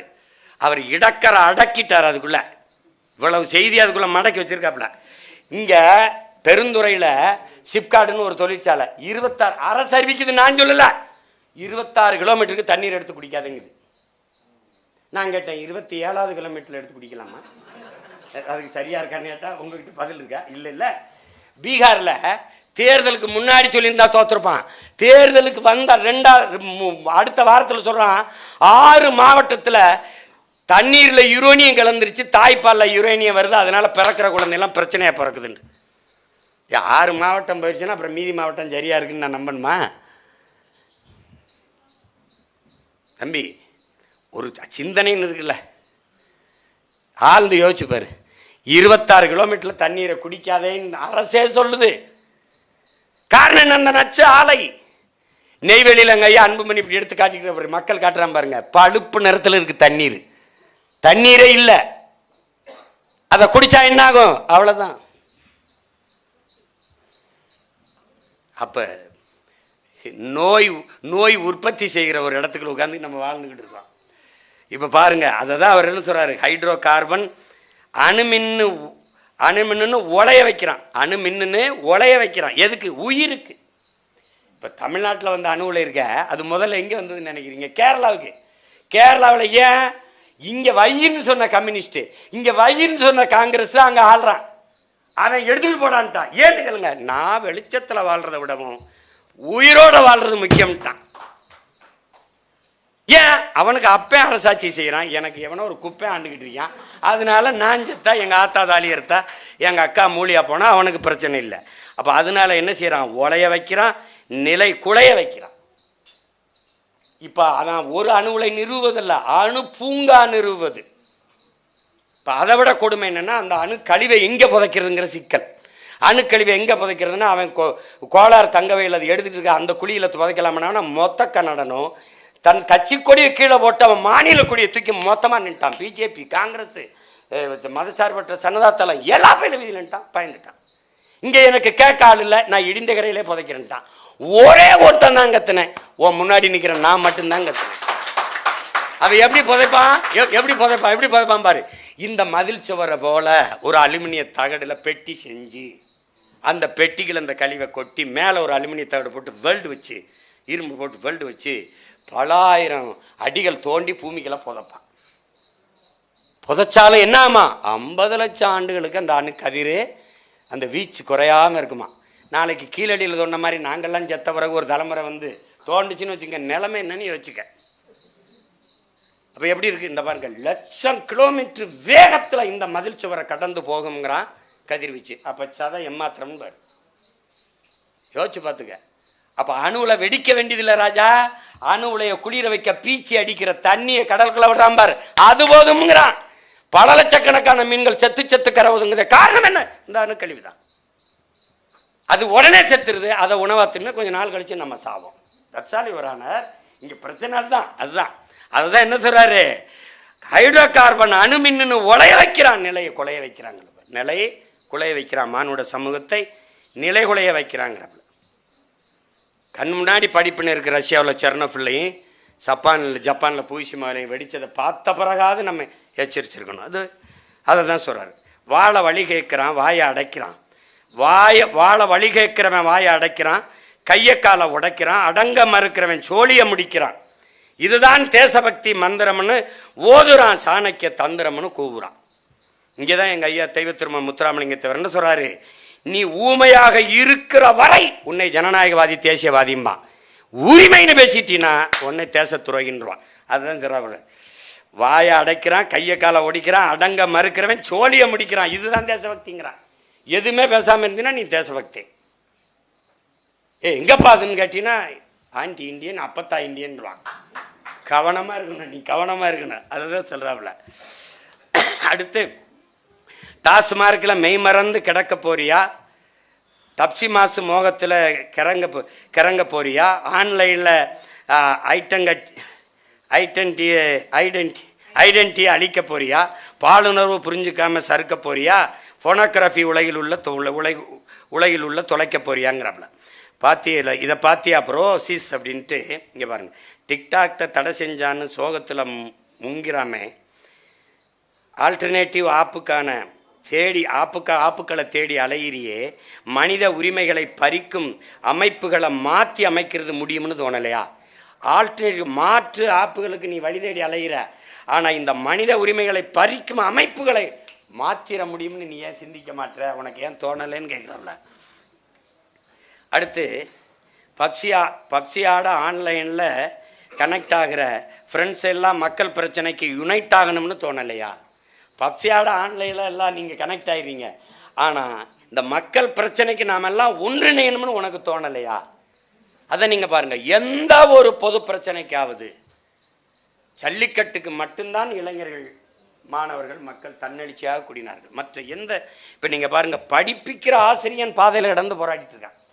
இப்போ படிக்கிற மாணவன் கதி, உயிர் காக்கும் மருத்துவ பெருமக்கள் வீதியில் நின்று போராடுறான். நோயாளிகள் கதி, சேவை செய்கிற தேவதைகளாக இருக்கிற செவிலிய பெண்கள் வீதியில் நிற்கிறாங்க.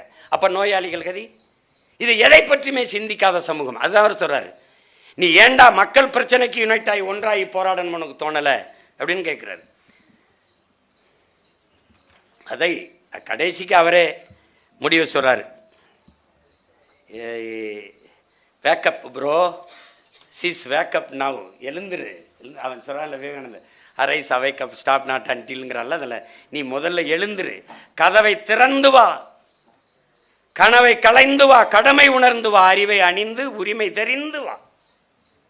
பூட்டிய இரும்பு கூட்டின் கதவு திறந்தது, சிறுத்தையே வெளியே வா, எளியன உன்னை இகழ்ந்தவன் நடுங்க, புலியன செயல் செய்ய புறப்படு வெளியன்னார்ல. அதை வேற வரியில் சொல்றாரு, கதவை திறந்து வா, கனவை களைந்து வா, கடமை உணர்ந்து வா, அறிவை அணிந்து உரிமை தெரிந்து வா, உண்மை தெளிந்து வா, களத்தில் இணைந்து வா, இன்று புதிதாய் பிறந்து வா, இன்று புதிதாய் பிறந்து வா. இதுவரைக்கும் நீ எப்படி இருந்தாயின்னு பிரச்சனை இல்லை. இப்ப எதுவும் அண்டாத பெருநெருப்பாக புத்துணர்வு பெற்ற ஒரு இளைஞனாக பிறந்து எழுந்து வா. கமான் ப்ரோ, கமான் சீஸ்ங்கிறாப்ல. துணிந்து சென்றாடு, நிமிர்ந்து நின்றாடு, தீமையை வென்றாடு, நீதியாய் நன்றாடு, அப்போது விடுதலை பண்பாடலாம், வாழ்வினை கொண்டாடலாம்ங்கிறவள. இந்த புத்தகத்தின் நோக்கம் இந்த இடக்கர அடக்கலினுடைய ஒரு கனவு, அதனுடைய நோக்கம், புத்தகம் எழுதப்பட்ட நோக்கம், கதவை திறந்து வா, கனவை களைந்து வா, கடமை உணர்ந்து வா, அறிவை அணிந்து உரிமை தெரிந்து உண்மை தெரிந்து களத்தில் இணைந்து இன்று புதிதாய் பிறந்து வா. அதான் அவருடைய, அதை சொல்லதான் இவ்வளவு எழுதி வர்றாரு. இவ்வளவு பிரச்சனை இருக்குடா, இதை சரி செய்யணும், நீ எல்லாம் ஒன்றாகணும், யுனைட்டாகி போராடணும், மனித உரிமைகளை பறிக்கிறதையெல்லாம் இந்த அமைப்புகளை மாற்றிட முடியும்னு உனக்கு ஏன் தோணலை? ஏன்னா மாறாது என்ற சொல்லை தவிர மற்றவை அனைத்து மாறிவிடுங்கிறான் மார்க்ஸ். மாற்றம் என்பது சொல் அல்ல, செயல். மாறுவோம் மாற்றம்ங்கிறத கோட்பாடு. அப்போ துணிந்து சென்றாடு, நிமிர்ந்து நின்றாடு, தீமையை வென்றாடு, நீ நீதியாய் நன்றாடு, நீதியின் பக்கம் நின்று ஆடு, அப்போது விடுதலை பண்பாடலாம், வாழ்வினை கொண்டாடலாம். இது நீங்கள் இந்த அரசியல் இதெல்லாம் என்னென்னா யாரோ ஒருத்தர் செய்ய வேண்டிய வேலைன்னு நினைக்கிறீங்க, யாரோட கடமைன்னு நினைக்கிறீங்க. ஒவ்வொருத்தருடைய பிறவி கடமைங்கிறத உணர்ந்துட்டிங்கன்னா ஐயா சொன்னது நிறைவேறும். அவர் இந்த புத்தகம் எழுதின நோக்கம் நிறைவேறிடும். இது அதில் தான் அது அந்த இவ்வளோ தூரம் அதை இந்த புத்தகத்தில் எழுதுனது கடைசி இந்த 10 வரைக்கும் தான்.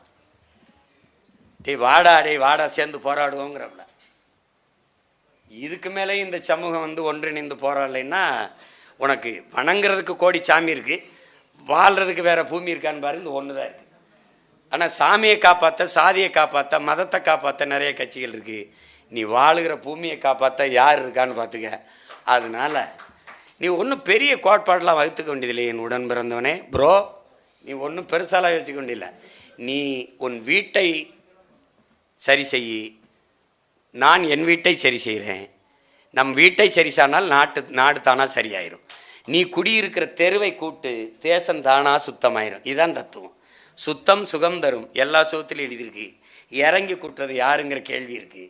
எவனும் எழுதினவன் கூட கூட்டலை, வா நாம் இறங்கி கூட்டுவோங்கிறதா இருக்கிறது. அதை எப்படி சொல்கிறாரு பாரு, வாடா யுனைட் ஆகும்டா, வாடா கனெக்ட் ஆகும்டா, இன்டர்நெட்டில் கனெக்ட் ஆகிறேன், இதில் யுனைட் ஆகி போராட முடியாதா?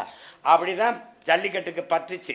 தகவலை போட்டான், வாட்ஸ்அப்பில் போட்டான், பரவுனா கஜ கஜனை கூடுனா அது தளர்ந்துச்சு. போராட்டம்ங்கிறது அப்படி தான். இன்றைக்கி டங்ஸ்டன் தொழிற்சாலை நிறுத்தினது, இன்றைக்கி இந்த இந்த இந்த என்ன சொல்கிறது, இந்த பரந்தூர் விண்ணூர்தி நிலையம் நிறுத்தி வைக்கப்பட்டது, 8 வழிச்சாலை நிறுத்தி வைக்கப்பட்டது யாரால? போராட்டம்தான். அதனால் அன்பு உடன் பிறந்தார்களே, மற்ற இனங்களுக்கு வாழ்க்கையில் அவ்வப்போது போராட்டம் வரும், தமிழின மக்களுக்கு போராட்டமே வாழ்க்கையாக இருக்கிறது. அதான் மார்க்சியங்காரிக்கு சொல்கிறான். மார்க்சியங்காரிக்கு போர்க்குணமற்ற உயிரினங்கள், எந்த உயிரினமும் போர்க்குணமற்ற உயிரினங்கள் உலகில் பரிதாபகரமானவை. போராட்டமே வாழ்வின் இருத்தலை உறுதி செய்கிறது. எல்லா உயிரினத்திற்கும் போராடும் போதுதான் மனிதனே பிறக்கிறான். வா போராடுவோங்கிறான். அதனால போராடுவோம். அதுதான் ஐயா கூப்பிடுறாரு. திருப்பி ஒரு தடவை சொல்லிடுறேன். என்ன சொல்கிறாரு? துணிந்து சென்றாடு, நிமிர்ந்து நின்றாடு, தீமையை வென்றாடு, நீதியாய் நன்றாடு, அப்போது விடுதலை பண்பாடலாம், வாழ்க்கையை கொண்டாடலாம். இது தலைப்பு அடக்கலாக இருக்குது ஒழிய அது வெளிப்படையாக தான் எல்லா செய்திகளையும் சொல்லுது. இதில் யாருடைய மனதாவது வேதனைப்படும்னா நாம் பெருமை தான் படணும். உண்மையை சொன்னால் உங்களுக்கு காயம்படுதுன்னா நீங்கள் அது அந்த இதயமும் கிடையாது, அது ஒன்றும் கிடையாது. அதை நீங்கள் அதனால் அந்த காயத்தை பற்றி நமக்கு கவலை கிடையாது. ஏன்னா அது சரி செய்யணுங்கிறதுக்கு தான், சரி செய்கிறதுக்கு தான். இப்போ இது மாற்றம், எப்படிப்பட்ட மாற்றத்தை நாம் உலகில் கொண்டு வர நினைக்கிறோமோ அந்த மாற்றத்தை நம்மிலிருந்து தொடங்கணும். நான் என்னிலிருந்து தொடங்குகிறேன், நீங்கள் உங்களிலிருந்து தொடங்க, நாம் நம்மிலிருந்து தொடங்குவோம். நாளை இந்த நாடும் மக்களும் மாறுவோம், மாற்றுவோம், எளிதாக செய்வோம். இப்படிப்பட்ட ஒரு நூலை எழுதி அதை அறிமுகம் செய்து வெளியிட்டு அறிமுகம் செய்து பேசுகிற அரிய வாய்ப்பை எனக்கு தந்த பெருமகன் எங்களுடைய ஐயா, போற்றுதற்கும் வணக்கத்திற்கும் உரிய பேராசிரியர் அருள் திரு ராஜநாயகம் ஐயா அவருக்கு என்னுடைய பேரன்பும் நன்றியும். இங்கே வந்திருக்கிற தம்பி ஃபெலிக்ஸ் போன்றவர்கள், என் தம்பி களஞ்சியம் போன்றவர்கள் அன்பும் வணக்கம். நிறைய அறிவில் சிறந்த பெருமக்கள், இளைஞர்கள், தங்கைகள் எல்லாரும் வந்திருக்கீங்க. என்னுடைய அன்பிற்கும் பாசத்துக்கும் உரிய தாய்கள் அமர்ந்திருக்காங்க நீண்ட நேரம். அவர்களுக்கெல்லாம் என்னுடைய அன்பும் வணக்கமும். அருமை பெருமகள் முனைவர் பிரேமா அவர்களுக்கு என்னுடைய அன்பும் வணக்கமும். இதுக்கு மேலே இது புத்தகத்தை வாங்கி நீங்கள் எல்லாம் படிங்க. ஆமாம், இனி வருங்காலங்களில் இந்த இலக்கிய பகிர்வு, இலக்கிய விருந்து என்பது சிறிய அரங்குகளுக்கு இல்லாமல் பெருவெளியில் பெரு விருந்தாக பரிமாறணும். இதை எங்கள் ஐயா இந்த புத்தகத்தை நீ வெளியிட்டு அதை பேசுனா, நான் பொது மேடையில் பல்லாயிரக்கணக்கான பேருக்கு முன்னாடி வெளியிட்டு அதை பெருசாக பண்ணியிருக்கலாம். நான் கூட இது அரங்கத்துக்குள்ளேன்னா ஒரு பெரிய இது இருக்க முடியாது. இது 50 பேர் இருக்கிற மாதிரி ஒரு அரங்கத்துக்குள்ளே இருக்கிறதுனால அது 50 பேர் முன்னாடி இருக்கிறீங்க. இப்போ இந்த அரை மணி நேரத்தில் உலகம் பூரா போய் ஒரு நொடி சேர்ந்துடும் அந்த புத்தகம், இடக்கரை அடக்கல்னு.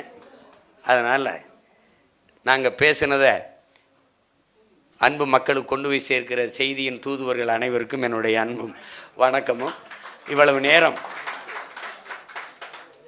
நேரம் எங்களுடைய தமிழள்ளி பருகிய என் தாய் தமிழ் சொந்தங்கள், இப்படிப்பட்ட ஒரு நூலை படைத்து தமிழ் கூறும் நல்லுலகிற்கு தந்தருளிய நம்முடைய அருள் திரு பேராசிரியர் ஐயா ராஜநாயகம் அவர்களுக்கு என்னுடைய அன்பும் நன்றியும் வணக்கம்.